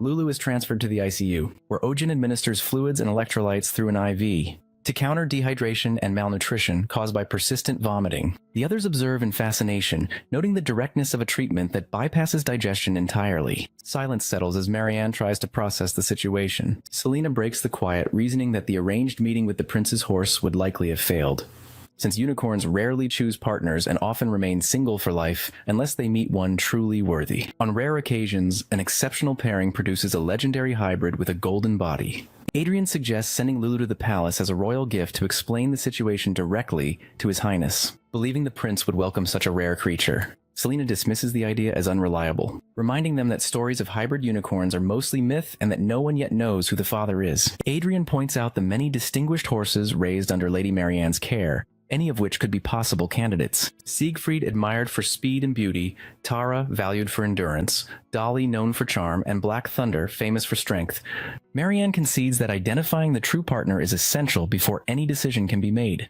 When Adrian volunteers to assist, Marianne instead appeals to Ojin, hoping his medical insight might uncover the truth. He declines, reminding her that a stethoscope cannot determine lineage.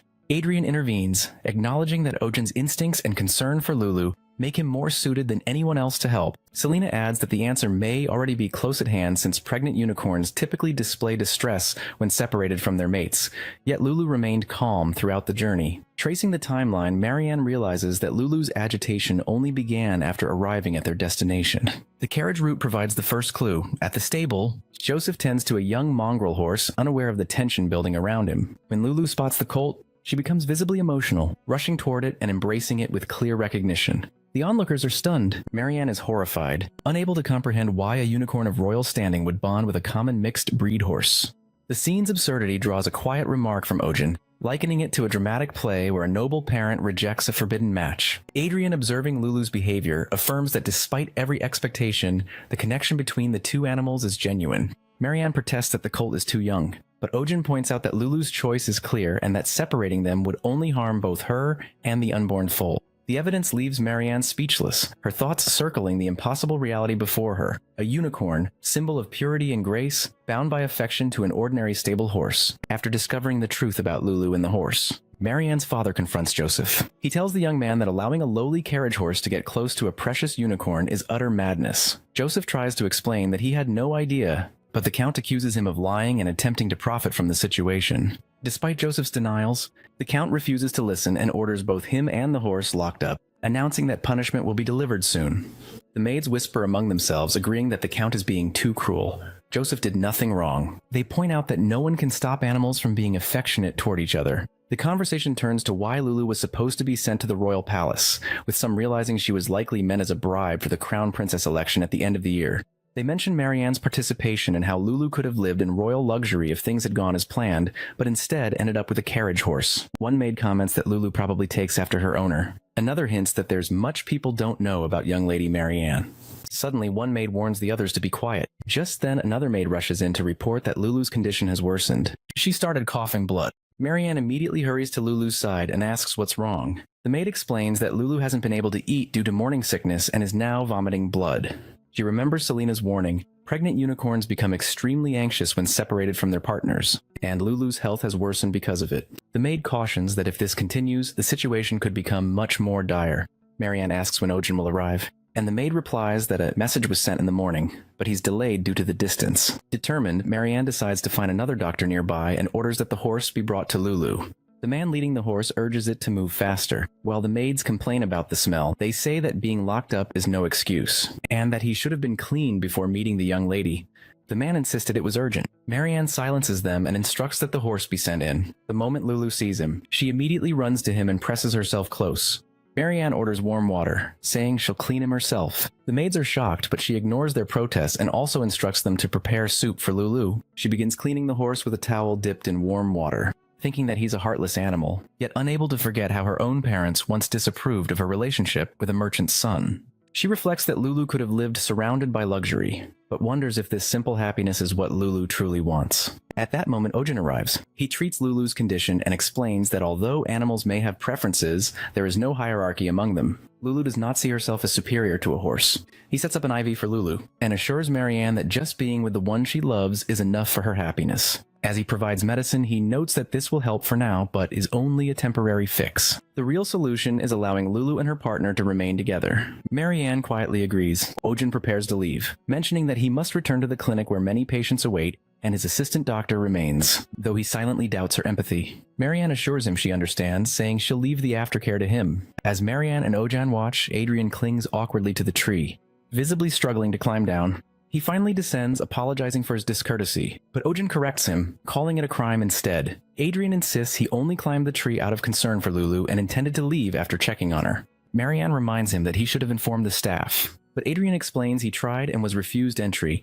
noticing the device in Adrian's pouch. Ojin recognizes it as a stethoscope, and casually comments on how cheap it feels. Adrian, embarrassed, admits it's still a prototype. Our protagonist advises that a doctor should have proper tools. Ojin advises that a doctor should have proper tools, thinking that Ojin is a better person than he'd imagined, while Ojin thinks the opposite, confirming to himself that Adrian is a strange man. Later that evening, Lulu begins eating on her own and regains some strength, bringing relief to Marianne. Adrian tells her that love and care are the best medicine and praises her for personally tending to Lulu. Marianne reflects that her stubbornness caused Lulu's suffering, and admits she should have reunited them sooner, realizing she was perhaps jealous of her unicorn. She recalls how she was once as innocent as Lulu, but over time grew used to judging others by their status and wealth. Adrian remarks that all nobles are like that, but Marianne thinks back to her first love, remembering how she never cared about status, only the beauty in his eyes. She had given up on him for their mutual happiness, and now wonders aloud if she is truly happy. Adrian responds that first loves always end in heartbreak, and that such pain can blind a person to the love already near them. He suggests her true soulmate might already be close. Marianne feels confused, realizing too late what she had overlooked, and decides to withdraw from the princess selection, as Adrian listens. He secretly takes a small box from his pocket, feeling a rare opportunity forming in his heart. He places it before Marianne and starts to speak, but suddenly she declares that she will make her move on Ojin. Adrian freezes, uncertain he heard correctly, and asks for clarification in disbelief. Marianne continues, saying she would rather hold power herself than marry someone who already has it, leaving Adrian stunned. She ends the conversation by thanking him, saying she hopes they can remain good friends. Adrian feels crushed by her words and vows never to forgive Ojin. Back at the clinic, Pio sneezes and continues reading from a paper, informing Ojin that the colt is being taken in as Lulu's companion, and requesting him to become Lulu's personal doctor. The offer includes 10 times the usual payment, but our hero refuses, explaining he cannot leave the hospital due to his busy schedule. And Pio complains that the tartar won't come off even after an hour. Ojin examines the snake whose teeth are being cleaned, spots tartar buildup, and instructs Pio to spray saline and prepare anti-inflammatory medicine and cotton. While working, he discovers something lodged between the teeth and pulls out a small object. The pet's owner is overjoyed, revealing that the creature, Shamir, is a sacred beast once gifted to their family by the late king, and that it has just swallowed their heirloom. Our protagonist notes that some tartar still remains, and several teeth may need extraction, estimating 1 or 2 more hours of work. Selena remarks that it might take 5 hours since the beast has another head. Overwhelmed, Ojin despairs, as the owner tries to cheer him up, presenting a painting of himself and Shamir. The owner explains it was created by their family's official portrait artist and asks if Ojin likes it. He finds the painting ugly and wants to refuse, but the artist insists he will finish and present it soon, saying it's been a long time since he found such an inspiring subject. While he speaks, Shamir's eyes open, and Selena notices immediately. Ojin grows tense, wondering if the sedative dosage was enough. Selena raises her hand to cast a protective spell, but Adrian suddenly steps in front of Selena and the spell hits him instead of the beast. Selena recognizes him as the noble doctor, and wonders why he appeared so suddenly. Before anyone can react, Shamir opens its mouth and swallows Adrian whole, and gulps him down. Everyone in the room stands frozen, shocked that the beast has just swallowed a man. The clinic is closed for the day, yet a crowd has been waiting outside since dawn. People complain about traveling from afar after hearing of the doctor's skill, while others discuss trying the hospital in the next village instead. Watching from a distance, Adrian feels his anger rising. He cannot forgive Ojin for making women cry while calling himself the spirit of healing. He recalls a conversation with his assistant. When asked about the spirit of healing, the assistant described it as a legendary being capable of granting the power to rule the world. Adrian had scoffed at the idea, thinking Lady Marianne foolish for being swayed by such talk, and believing that he himself looked more like a spirit than Ojin ever could. Yet his mind drifts back to the assistant's words about Ojin's miracles, healing a flying fish, turning a demon apostle into a cat. The stethoscope hanging from Adrian's neck, a gift from Ojin, feels heavier as he remembers being asked if he still cherishes it. He had pretended indifference, saying he would return it, and asking if a copy existed, the assistant confirmed it. Now, hiding in a tree with binoculars, Adrian muses that he only came to return the tool, wondering why he's here again. Below, our protagonist is treating a hydra. Its 2 heads move weakly as he scrapes tartar from its gums, rinses with water, and applies medicine to prevent inflammation. Watching closely, Adrian feels reluctant admiration, realizing that Ojin's medical skill far surpasses his own, even though he'd been a top student at the Royal Academy. Suddenly, the hydra's tail flicks. It begins to wake from sedation. Adrian notices too late as the creature lunges towards Selena. He runs to save her, and the hydra swallows him in one gulp. Shock ripples through the crowd. Ojin, momentarily stunned, watches as the hydra's owner cries out in panic. Selena quickly assesses that Adrian has been swallowed whole and prepares to use magic. But our protagonist stops her, noticing the hydra's tongue has turned purple and its breathing is blocked. It has swallowed something too large. Drawing on a method they once practiced, Ojin and Selena move at once. On his count, Selena strikes the hydra sharply, forcing it to perform a Heimlich maneuver. The creature thrashes. And with another strong hit, Adrian is expelled,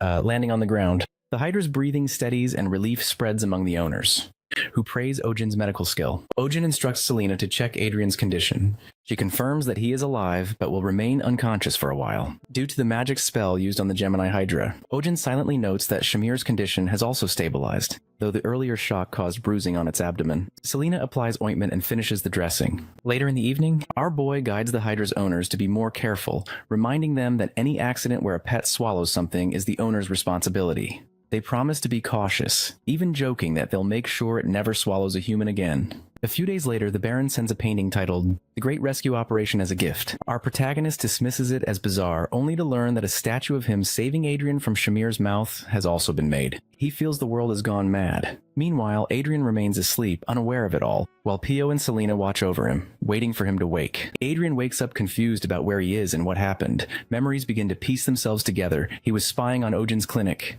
saw the snake awaken and jumped in to save Selena. The next thing he remembers is being swallowed whole. Inside the darkness, he thinks grimly that it's a fitting end for a vegetarian. If there's another life, maybe being reborn as a unicorn with a beautiful heroine wouldn't be so bad. Suddenly, pain courses through him. He wonders if this is what it feels like to be unborn, silently begging for it to stop.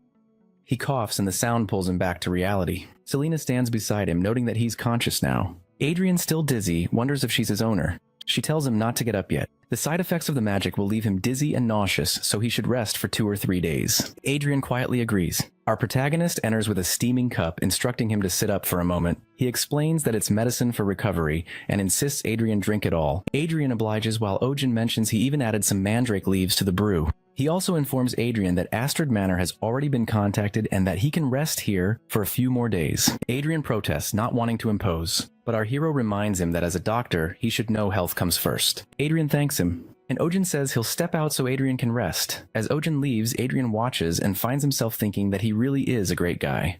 Embarrassed about his earlier jealousy, Adrian decides he wants to be more like that someday, until he spots a letter on the side table. An invoice, lodging fee 500 silver, meal fee 100 silver. Total 686 silver. Adrian stares at it and curses Ojin under his breath.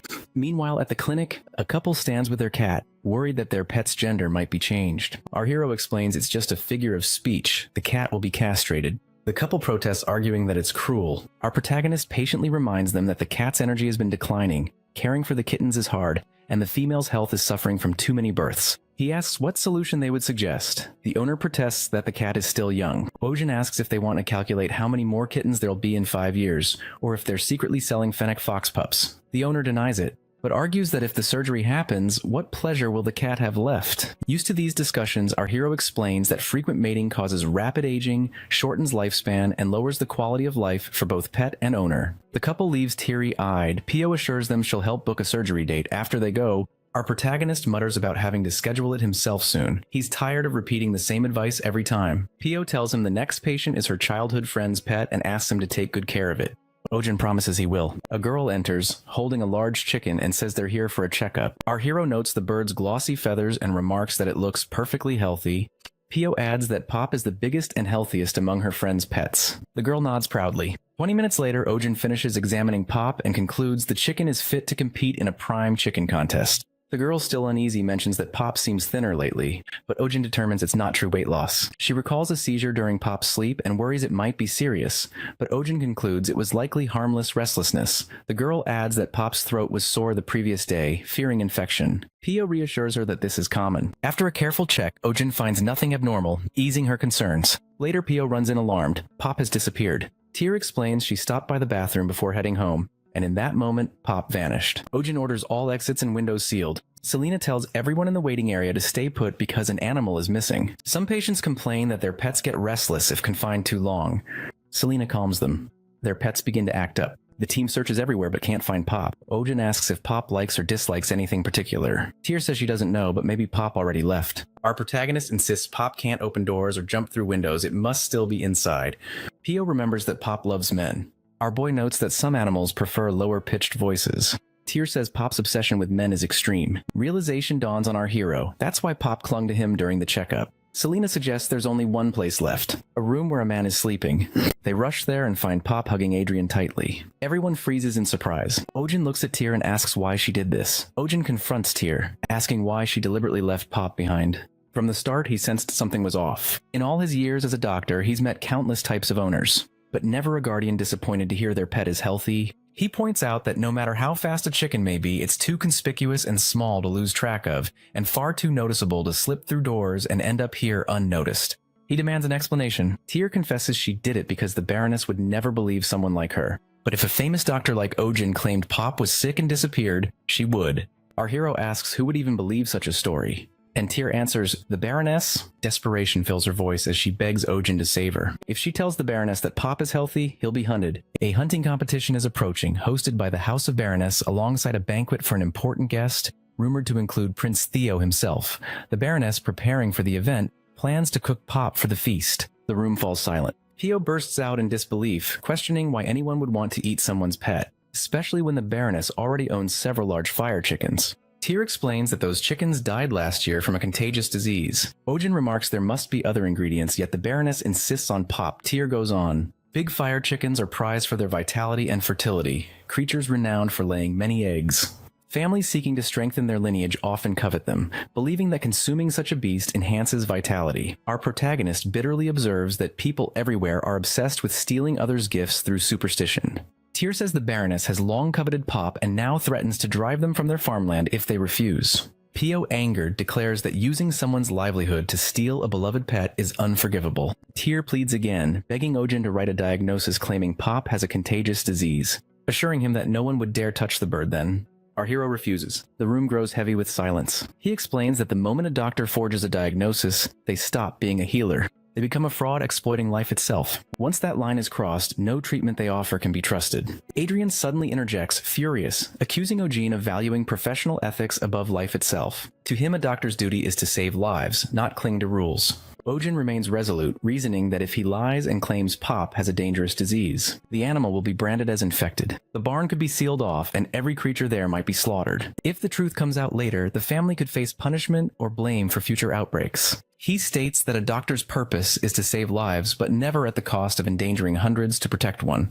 If someone cannot understand that, they are not fit to be a doctor. Tyr lowers her head, apologizing quietly. Outside the clinic, Tyr breaks down in tears. Pio tries to comfort her, assuring her that a solution must exist. Tyr despairs that she can never win against nobility and considers running away with Pop. Just then, our protagonist appears. He tells her there's no need to flee, though he cannot help as a doctor. He can assist as a fellow pet owner. Tyr and Pio look up in relief as he explains his plan. Ojin instructs Tyr to spread a rumor in the house of Baroness. And without turning, he calls out to the eavesdroppers nearby. He orders them to come out, especially Adrian, whom he assigns an important role. At the Clay's mansion, gossip fills the air. Guests discuss how Duke Asterid's daughter, Lady Marianne, has withdrawn from the prince consort selection, once considered a strong candidate. The Baroness listens with growing satisfaction, believing this is her daughter's chance to rise. She imagines the moment her daughter becomes the prince's chosen, and sees it as revenge against every noble who once mocked them. The upcoming banquet she thinks will be the perfect stage to secure her daughter's future.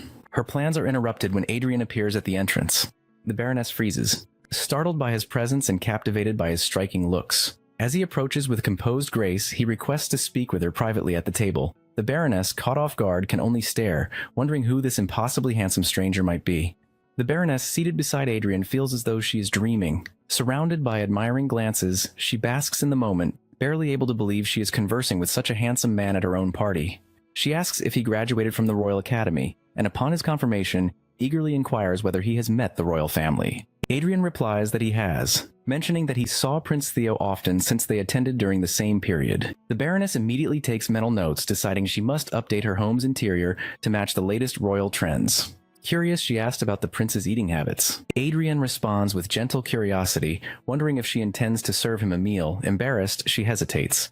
But he reassures her, saying he understands the challenge of preparing a dish for royalty. He offers to introduce her to his regular merchant, a secretive trader who only serves the upper class and deals exclusively in rare, high-quality imported ingredients. The Baroness, astonished and delighted, declares she wishes to meet this merchant right away, considering it an unexpected stroke of luck. Adrian escorted her to a small cottage. Introducing it as the merchant's meeting place, the Baroness is disappointed by its humble appearance. But her thoughts are interrupted as two figures step forward and introduce themselves as Louis Vuitton and Chanel, none other than Selina and Ojin in disguise. Our protagonist welcomes her warmly, and Selina comments that she has arrived at just the right moment.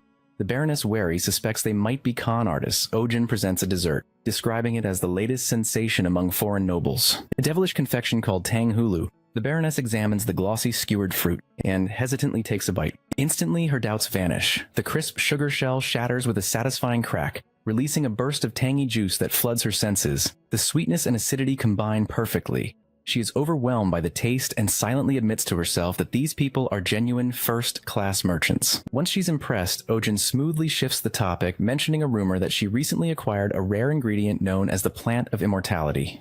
The Baroness is startled, but our hero continues, describing it as the chickpea of eternal youth, an ingredient said to slow aging, improve health, and even prevent ailments like constipation and hair loss. Enthralled, the Baroness demands to purchase them all, but Ojin explains that every batch is already reserved. Adrian insists that as a regular customer, they should make an exception. Our boy hesitates, claiming the reserved stock is meant as a gift for the prince from another customer. The Baroness is alarmed and asks if that customer has a daughter of marriageable age. When our protagonist confirms, she realizes the rival's intent to win the prince's favor through this rare delicacy. In desperation, she offers to pay 10 times the price. Ojin, feigning nobility, refuses to sell for money alone, claiming that their trade is guided by the pursuit of truth, love, health, and peace. Selina suppresses a sigh at his performance, while the Baroness feels ashamed for exposing her greed before such admirable people. Adrian intervenes again, suggesting that surely compassion requires selling the goods to someone in greater need. The Baroness looks at him, touched, while our hero reluctantly agrees to make an exception and sell the chickpeas. Before she leaves, Ojin warns her of a crucial precaution. The chickpeas, he claims, contain the mana of the great big fire chicken, the divine ancestor of all fire chickens. Therefore, anyone consuming them must avoid all chicken-related foods for a time, or else suffer reversed effects, rapid aging, disease, constipation, and hair loss. Though none of this is true, the Baroness is horrified. The thought of being unable to eat chicken torments her, but the fear of losing her youth is even worse. She decides to keep the beans and abide by the restriction. Adrian jokes about older men obsessed with vitality, and our protagonist plays along, mocking the superstition. The Baroness nervously agrees, calling the obsession with fire chicken outdated. Later back at the clinic, the plan succeeds. Pop is safe. Tear beams with relief and gratitude, thanking our hero for saving her companion. Ojin smiles, saying it was nothing, and hands Tyr a custom carrier made from the money gained from Baroness Kleiss. He explains it will help prevent future mishaps. Tyr, moved, calls him her lifelong benefactor. Our protagonist laughs modestly, saying she can call on him anytime for help. Meanwhile, the mandrake sulks in jealousy as Pop enjoys the attention. Ojin offers Tyr a part-time job caring for animals, and she eagerly accepts. Just as the mood lightens, Pop suddenly tries to swallow the mandrake whole, sending everyone into a panic. After restraining him and securing him in the cage, our protagonist reminds Tyr not to bring Pop along when she starts work. Turning to Adrian, our hero hands him payment for his cooperation. Adrian is surprised by the amount, but Ojin quickly clarifies that medical, lodging, and other fees have been deducted, leaving only 312 silver. Adrian, outraged, grabs our boy by the collar, calling him a con artist for charging so much. Selena interrupts, reminding Adrian that the treatment was effective. Adrian immediately shifts tone. Complimenting her skill and thanking her for the recovery he felt after taking her prescribed medicine, Selena promises him an additional prescription to maintain his condition, and he accepts with a smile. After Adrian leaves, Selena questions whether it was wise to let him go. Ojin admits that Adrian's medical abilities are decent and that he works well with her. Still, he brushes off the idea of recruiting him for now. Selena remarks that his greed for money has reached its peak and predicts that Ojin will soon regret this decision. Prince Theo sips tea, listening as talk of the upcoming hunting competition drifts through the room. Baron Doyle kneels in apology, explaining that he has searched for an opportunity to secure the Monoceros, but the hospital is never empty. Theo scorns such half measures and demands a bolder plan to present Sanjay the Monoceros proudly before everyone and seize power with its aid. He warns the Baron that failure will leave him in a perilous position. A sudden commotion interrupts. The Baron's pet Magma grows restless at feeding time and lunges for a dish of chickpeas brought in by a servant. The wolf devours them, prompting Theo to erupt in anger while the Baron bows and vows restitution, promising tenfold amends as he scrambles to appease the prince. Meanwhile, at Ojin's clinic, a recent surgical patient is recovering. The staff warn owners that accidents can happen as animals wake from anesthesia and caution them to watch closely. Tyr returns with concerns about Pop's younger sibling, Cheap, who was lethargic and coughing. Ojin examines Cheap, notes a mild cold with muscle weakness, prescribes daily medication, and urges careful care. When Tyr returns the next day, reporting no improvement and that her dog has now fallen ill too. Our protagonist recognizes the same symptoms across different species and decides to hospitalize both animals to prevent further spread. Within days, the pattern repeats. Animals from different households arrive with identical signs. Our hero realizes this is more than a simple cold and urgently instructs pet owners to cover their noses and mouths, avoid touching things with hands that have handled sick animals, and to wear gloves. He separates symptomatic animals to the second floor and keeps others on the first. Despite the symptoms being mild, medication brings no progress, and the disease is entirely indifferent to species. Selena warns that at this rate, the outbreak will soon become widespread. Her prediction proves true. The clinic overflows with desperate owners pleading for care. Forced to turn some patients away, our protagonist watches as every nearby hospital reaches capacity. Lord Baron arrives in a panic about his indoor pet Elizabeth, who he insists should not have contracted anything. A newly acquired turtle is revealed as the likely carrier. The Baron inquires about nearby empty properties, and a vacant building in the back alley is offered as a temporary annex. Realizing the scale of the crisis, our hero accepts the loan, and suddenly finds himself running a second facility alone, treating patients across 2 sites, and wondering how he can possibly manage without another doctor.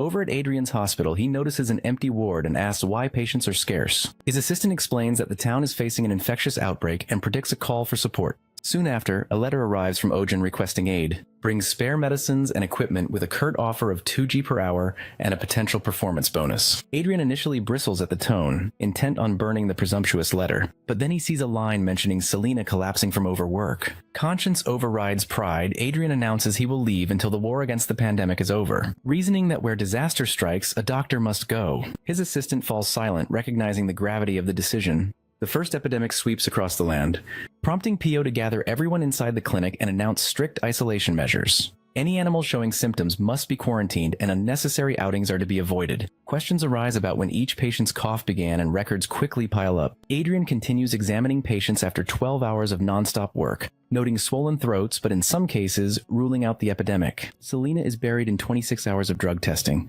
while our protagonist tends to a weak rabbit after 18 hours of continuous treatment, gently finishing the checkup as exhaustion weighs on the entire staff. Schwein arrives with Max, reporting that 2 more cases have appeared among the hunting dogs scheduled for the upcoming competition. The inpatient ward overflows. And Tyr informs Ojin there's no more room. Still, Ojin insists on finding space and continues searching for a cure, assuring everyone that they will do their best. Schwein thanks him. While Adrian questions why they keep admitting patients beyond capacity, our hero answers through his actions, unwilling to turn anyone away. Pio reports that some guardians are demanding to discharge their pets, thinking mild coughing is harmless. Ojin rejects the idea, explaining that neglect could lead to irreversible damage, especially for working animals like hunting dogs, which would be abandoned if they lose their value. He firmly believes all animals deserve equal care, regardless of their usefulness. Late into the night, our protagonist experiments with antibiotics infused with dragon's power, but all attempts fail. Meanwhile, Selena warns him to stop before overusing the dragon's energy strains his heart.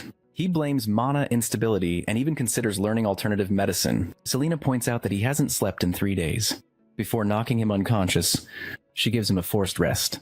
5 hours later, Ojin wakes in a daze, being fed by Tyr with fresh food. He realizes the egg is from Pop, a healthy chicken who hasn't caught the epidemic. Tyr mentions that both Pop and Sunjaw are fine despite exposure. Suddenly, our hero connects the dots, running through every possible shared trait: diet, blood type, temperament, until his eyes fix on Sunjaw, who was being spat on by the mandrake, just as the mandrake spat on Pop. That's why Sunjaw and Pop didn't develop the infection. Using a sample of mandrake saliva mixed with that of an infected animal, Ojin observes the gray experimental leaves turn green, confirming a cure. The clinic erupts in relief as our protagonist and the team praise the mandrake for saving countless lives. Now comes the issue of mass production. The team debates methods, pressing, diluting, but Selena prepares a sweet nutrient drink mixed with diuretics. The mandrake gulps it eagerly, saliva dripping from its leaves in abundance. Ojin marvels at how quickly they can now collect the essence and begin synthesizing the medicine. By morning, the epidemic subsides. Max's cough fades and his strength returns. Our boy feels deep relief while administering the final vaccine doses. As he finishes the last prescription, heavy knocks thunder against the clinic door. Voices from outside announce the Baron's arrival and demand our hero's arrest. He arrives at the clinic with his men, drawing a confused crowd that murmurs questions about the scene. Ojin opens the door calmly, meeting the Baron's gaze, as the noble declares his arrest for spreading an animal epidemic and exploiting treatment fees.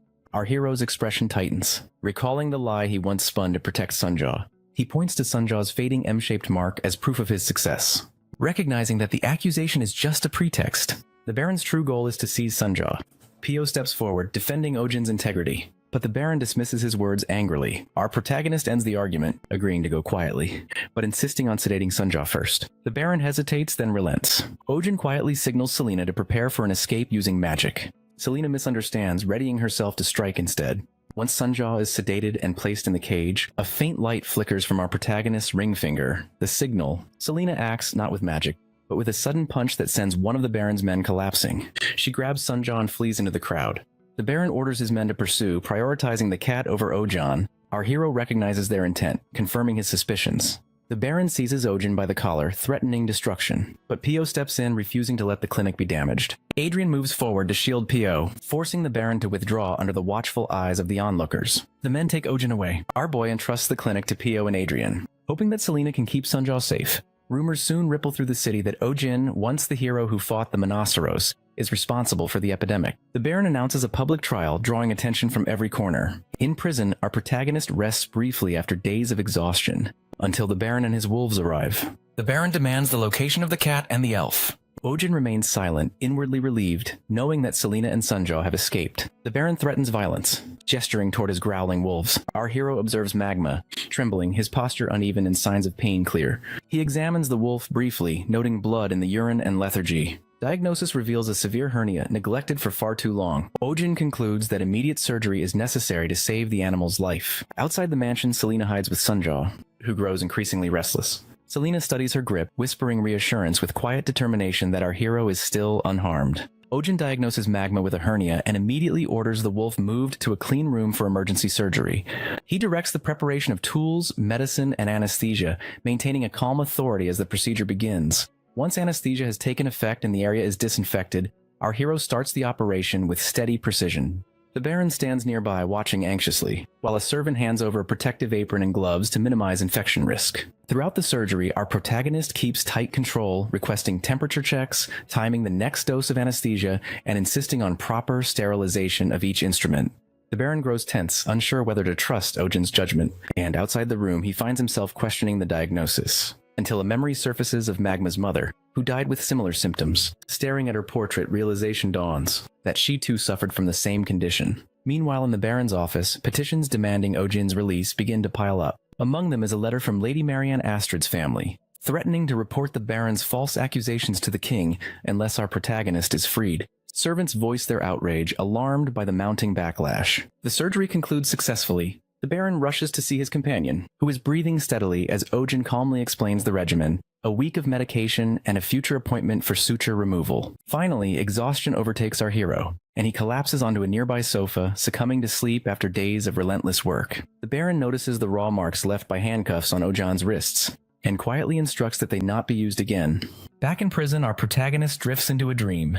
He finds himself surrounded by the warmth of home. His parents' voices echo faintly. His mother frets that his clinic must be struggling again, while his father laments his stubbornness, recalling how Ojin rejected medical school to become a veterinarian and questioning what is so noble about tending to animals. Yet our hero in the dream feels only peace. An animal appears, pressing against him, something between a cat and a lion, warm and comforting. Elsewhere, Theo confronts the Baron about the missing Monoceros. The Baron reports that it was taken by the Ethereum Order, revealing that Selena was an agent of theirs. Reports confirm her involvement with suspicious groups of elves. Theo's anger erupts, condemning the Baron's incompetence. The Baron apologizes and hesitantly asks whether Ojin should now be released, mentioning the mounting complaints from both nobles and commoners. Theo, weary of the matter, allows him to decide. At the mansion, our hero is freed. Before leaving, he instructs the servants to return with Magma in 3 days for stitch removal and hands over a list of precautions. A servant mentions another patient, a hunting dog with bad knees, and our protagonist agrees to examine it soon.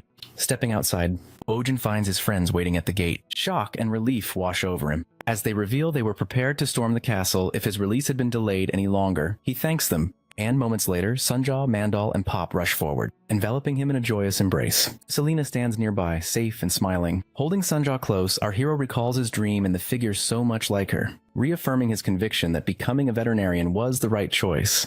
From a window inside the mansion, the Baron watches silently. His servant nervously asks if they are truly letting Ojin go. The Baron's gaze lingers on the scene as the servant insists something strange happened in the cell. Monoceros was seen licking the doctor's face, before vanishing. The Baron brushes off the claim, though inwardly his thoughts betray a deep uncertainty, declaring Ojin the winner of their conflict. Days later, a sealed envelope arrives at the Baron's desk, a detailed surgical bill from our hero. Reading it, the Baron grips the paper with white knuckles, swearing never to forgive him. In the morning, Adrian arrives at the clinic, greeting Selena as he presents the herbs she requested earlier. Ojin, watching from afar, wonders why Adrian has returned yet again. Selena examines the bundle, surprised that such rare herbs were found out of season. Adrian confidently declares that nothing is beyond his reach. She hands him another list, which he accepts eagerly. As Selena inspects the supplies, Adrian comments on their excellent quality, especially praising a sprig of spinsha, only to realize it has vanished from his hand.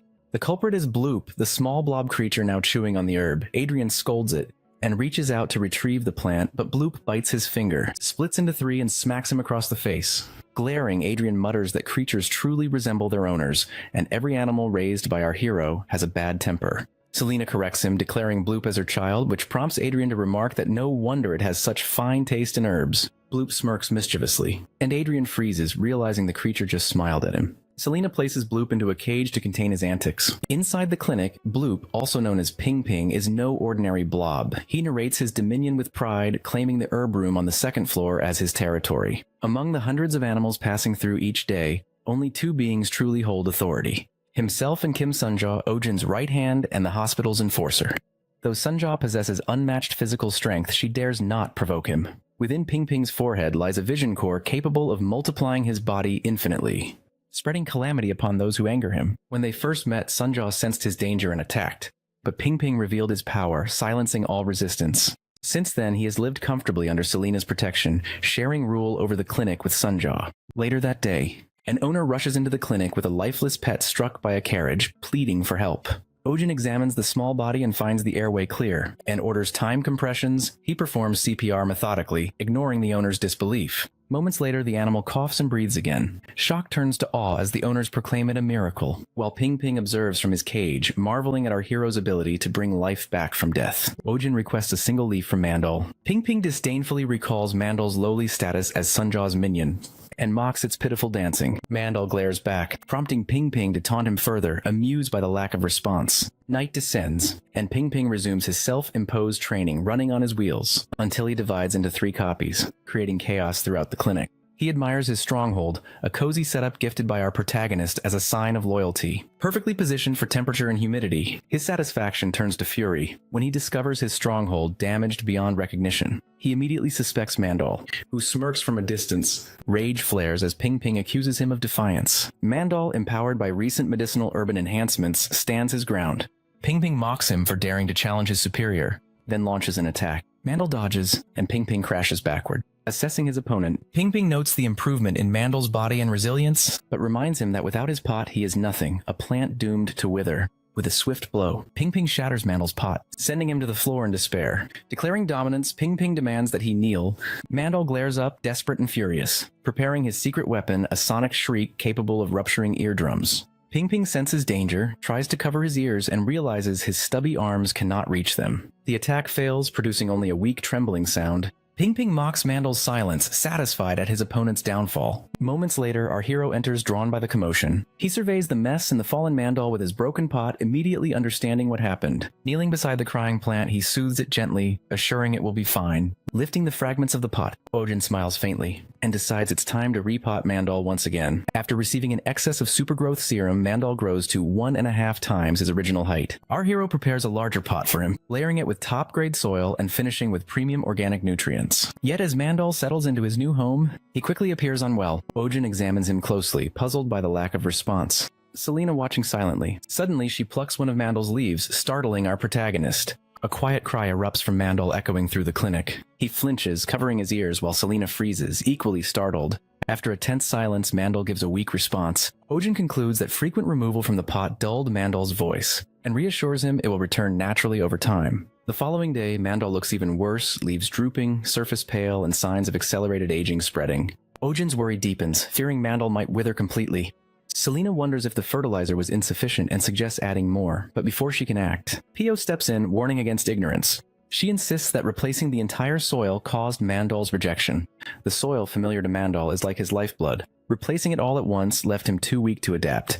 Had they delayed treatment, Mandal would not have survived. Pio takes charge, ordering immediate corrective steps. All leaves are to be removed to conserve moisture, and Mandal is placed in a ventilated area shielded from sunlight to suppress photosynthesis. Ojin quietly encourages Mandal to endure the next few days, promising recovery. That night, under the moonlight, Mandal stands silent and still, weeping softly from his stem. Ping Ping waddles over cheerfully, unaware of the tension, and demands a playful kick. Before he can act, our protagonist catches him mid-motion. Suddenly, realization dawns. Ping Ping stole the missing medicinal herbs. Ojin scolds him for greed and carelessness, pointing out his weight gain. Ping Ping retaliates by biting his fingers. At that moment, Sunjo appeared, and strikes Ping Ping across the head. The mark on Ping Ping's body flares to life, glowing intensely. Ojin panics, recognizing the dangerous surge of energy, and pleads for the reaction to stop. His necklace suddenly shines with radiant light, enveloping Ping Ping in a containment barrier. The mark's power, his division core, is absorbed into the necklace. Ojin stumbles backward as the energy disperses across the room, one pulse striking Mandal's pot. Mandal instantly revives, color returns, his form grows vibrant, and he begins to sway as if dancing. Our protagonist stares in disbelief. Selena explains that the energy from Ping Ping's division core triggered rapid cell division in Mandal, causing extraordinary regeneration and accelerated growth. Pio celebrates Mandal's recovery, relief evident on her face. Ojin laughs quietly as tension dissolves. Selena picks up the exhausted Ping Ping, assuring him his core is safe and will restore with time. Our boy warns not to feed Mandal's leaves to Ping Ping again, while Selena acknowledges the brilliance of the division core that saved them all. She quietly credits her master for its creation. In the Western Forest, there is a ghost story known as the Tale of the Legless Beauty. She is said to appear as a beautiful woman with long hair, but in reality she is a man-eating monster with sharp teeth and no hind legs. Crawling on her front legs, she appears whenever she hears a baby cry. Some say she is the vengeful spirit of a yokai who went mad after losing her child. Pio tells the story with conviction, insisting it is true, but Ojin dismisses it as absurd and baseless. Pio sticks to her claim, while our hero questions the lack of witnesses. Then Selena reveals she encountered signs of the creature in the Western Forest a week earlier. Traces of something crawling on its front legs marked the ground. The eerie presence had driven people away, allowing her to gather herbs in peace. Ojin becomes uneasy, and suddenly a scratching sound comes from the door. Both Pio and Ojin are startled. Selena remarks that it sounds like someone is there, despite their warnings not to open it. She swings the door wide, revealing Max. Our boy is startled and notices Max holding Mr. Schwein's clothes in his mouth, suspecting something may have happened to Schwein, and follows Max to find out when he reaches Schwein. He finds him safe and well. Schwein greets him and asks what brings him there. Ojin, relieved, thanks him. Schwein identifies the fabric as a piece of Max's comfort toy. Realizing the dog must have been bored because he had been too busy lately, while in the forest, Ojin notices that Schwein is working late. Schwein points to a net hanging in a tree. A kitten is trapped inside. He explains that poachers have been active in the Western Forest, setting nets everywhere, and young animals keep getting caught. One kitten is hanging too high for him to reach, so he goes to fetch a pole. While waiting, Ojin notices marks on the tree, deep scratches as if something had clawed at it. Schwein also observes that the footprints around the tree are strange, resembling those of a creature crawling only on its front legs. Both grow uneasy, remembering the ghost story.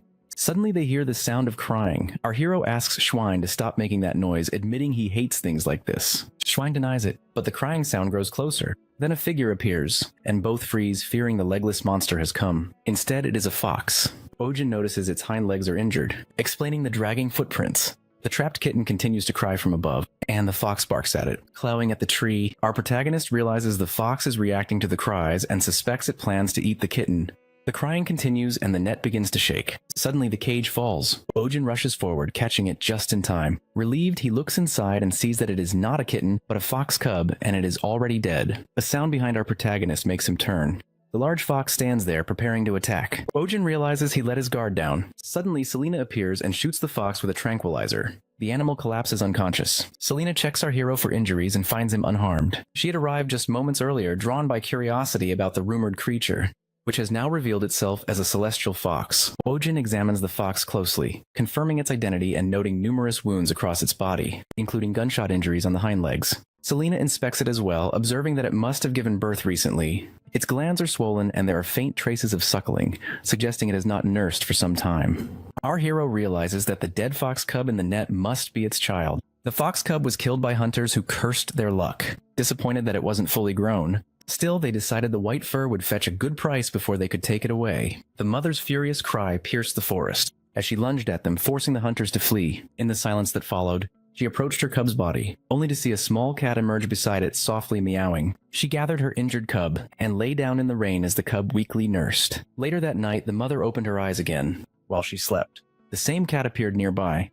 The baby fox crawled toward it, and the two began to play, until in the next instant both were caught in a net. The mother woke to the sound, spotting her cub trapped high in the branches, and cried helplessly beneath the tree. Now in the present, the mother fox thrashes violently on the clinic floor. Our hero struggles to hold her still, but she sinks her teeth into his arm. Reacting quickly, he injects a tranquilizer into her neck. Her body tenses, then slowly relaxes as he keeps her from tearing open her stitches. Morning comes. Morning comes and a low growl echoes through the waiting room, drawing attention. Senjo crawls closer, trying to peek inside the treatment room where the sound originates. It has been 3 days since the fox was admitted, yet she still goes berserk each time she wakes, her body already building a tolerance to the sedatives. Pio quietly wonders if the fox doesn't realize her cub is dead, but our protagonist disagrees. The cub's body had been lifeless for several days. If the mother had remained nearby, she must have known. Our boy notices the stitches tearing open again, the wound refusing to heal as if her body mirrors the torment in her mind. Trauma, Ojin reflects, exists in animals too. Trapped in memories of pain and anger, they attack themselves and the world around them, like the monsters in Western ghost tales. The kitten rescued alongside the fox has recovered after IV fluids. Still fragile, it needs careful monitoring.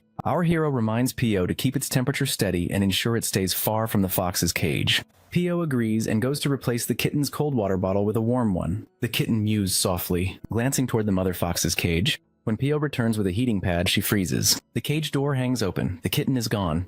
Panic floods her as she spots it inside the fox's enclosure, nestled against the mother's body. Pio alerts Ojin immediately, fearing the worst. In the fox's unstable condition, any movement could turn fatal, but when they rush in, they find the kit pressed against the fox, suckling quietly. The fox stirs, her eyes flicker open, and a tear slips down her face. Instead of lashing out, she lowers her head and gently licks the tiny creature. The entire room stands still, stunned by the sight of a wounded predator finding peace in the warmth of another life. The next day, the kitten dashes across the clinic floor, dragging Pio's glove between its teeth. Pio half-heartedly reaches for it, but before giving up as the kitten scampers straight toward the fox's cage.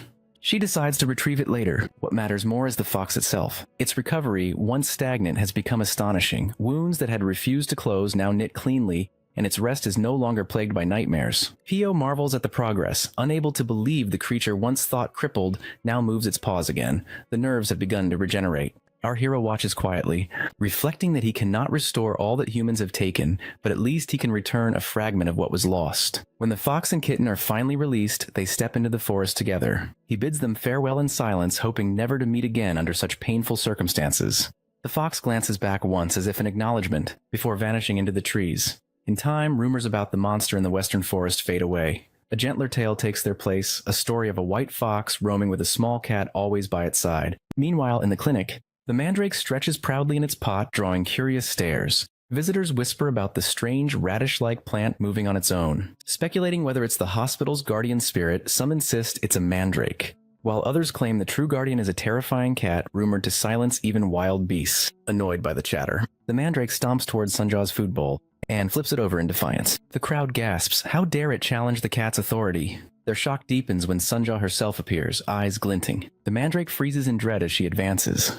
She leaps forward, but instead of attacking, coughs up a hairball right on top of it. Confusion ripples through the onlookers, until our protagonist calmly explains that cats often swallow loose fur while grooming, which later clumps and is expelled by vomiting. Realizing how little he's brushed her lately, he decides it's time for a proper grooming session. An hour later, Sunjaw's fur still seems endless. The shedding piles grow higher, and our hero begins to worry the cat might go bald at this rate. Then a small patch of bare skin catches his eye. Examining it closely, he realizes with a pang of dismay that it could be fungal dermatitis. The thought stings. How could a veterinarian overlook his own cat's condition? He takes out a carefully crafted tool, built by the finest craftsman in town, the world's first manual pet clipper. Though unnecessary for treatment, he feels compelled to use it. As he begins clipping, Sunjaw hisses and bolts from the table. The moment calls for restraint, but the doctor in him refuses to retreat. A vet must never back down in a battle of wills with an animal. Summoning his resolve, he steadies himself, whispering soft reassurances as he continues. Sunjaw writhes and cries, but he presses on gently, determined to finish quickly for her sake. Then without warning, her neck begins to glow. Light spreads, flooding the clinic with a radiant brilliance, visible even from outside. Startled, our protagonist steps back, as a magic circle forms beneath her. From within the circle, Killian materializes. Not a projection, but the man himself. Later over tea, Ojin recounts everything. Killian listens intently, then explains that Sunjaw's condition isn't a disease at all, but a natural phase of shedding. Monoceros undergo cycles of rapid growth, during which they shed their fur completely. To renew their vitality, they must purify themselves in the pond of sable. If they fail to do so, the fur may fall, but never return. Our hero realizes with quiet concern that the beloved mascot of his clinic, the cat adored by every visitor, is suffering from severe hair loss. Kalyan observes the condition calmly, explaining that while it poses no major health risk, it will simply take time for the fur to grow back. The reassurance does little to ease Ojin's determination. He resolves to find the pond of sable immediately, convinced it will help his companion recover. Killian clarifies that the pond is not a single fixed location, but a type of lake rich in mana and spiritual energy, home to disabled seals that feed on it. There is one in the Belmore region. Though it lies within a protected zone controlled by the Ethereum Order, it is perilous for ordinary travelers. Unfazed, our protagonist insists they depart at dawn. Selena voices her concern, warning that the journey is dangerous. But Killian agrees to act as their guide. He asks about the clinic, yet Ojin assures him the patients will be fine. Adrian will oversee everything in his absence. By morning, they reach the western forest. The land feels like a living myth, dense, hushed, haunted by countless ghost stories. Strange lights shimmer between the trees, and even the air hums with mana. Few dare to walk here. Soon they spot a red flower slithering, and Killian notes that the lake must be close. Ojin crouches beside an unfamiliar blossom, remarking on its unusual shape, but Selena warns him not to touch it. The sable seals release toxins when disturbed, and countless other dangers hide among the roots. Suddenly, Sunjaw trots up proudly, a snake dangling from her jaws. Our boy bends down, stroking her in praise, while Selena carefully removes the snake. The serpent's body bears a distorted human face, a face snake rare and deadly. Ojin shudders at the sight and quickly places Sunjaw inside her case to keep her out of further mischief. Killian chuckles quietly, noting that the cat looks thoroughly offended by the restraint. When they reach the lake, the surface glows with soft luminescence, mana swirling beneath like liquid starlight. Even our protagonist, accustomed to the extraordinary, is briefly left speechless. Entranced by its beauty, he decides to enter the water alone. Killian protests, warning it's too dangerous, but Ojin insists. Cats become extremely wary when exposed, and the presence of others would only cause more distress. She barely tolerated being groomed. A bath would be even worse. Killian relents, invoking the blessing of the water spirits. His chant summons the protection of Celestia, cloaking Ojin in enchantment and granting him gills that shimmer faintly under the mana light. Now untouched by danger, Ojin takes a steady breath, steeling himself. Joking under his breath, he admits he would rather pass out than face what comes next. Still, he gathers Sanjay in his arms, coaxing her gently with treats, as they descend into the glowing pond. The cat's paws skim the surface, and instead of panic, calm spreads across her features. The sight amazes him, a thought forms. Perhaps this is the mythical water attribute cat, the kind said to appear only to those whose families have performed 3 generations of good deeds. Sunjaw drifts gracefully beneath the water, her fur glinting like flowing silver. The sight melts our hero's composure, leaving him wishing for the conveniences of his old world. Cameras, barbecues, cold beer or coffee, anything to preserve the moment.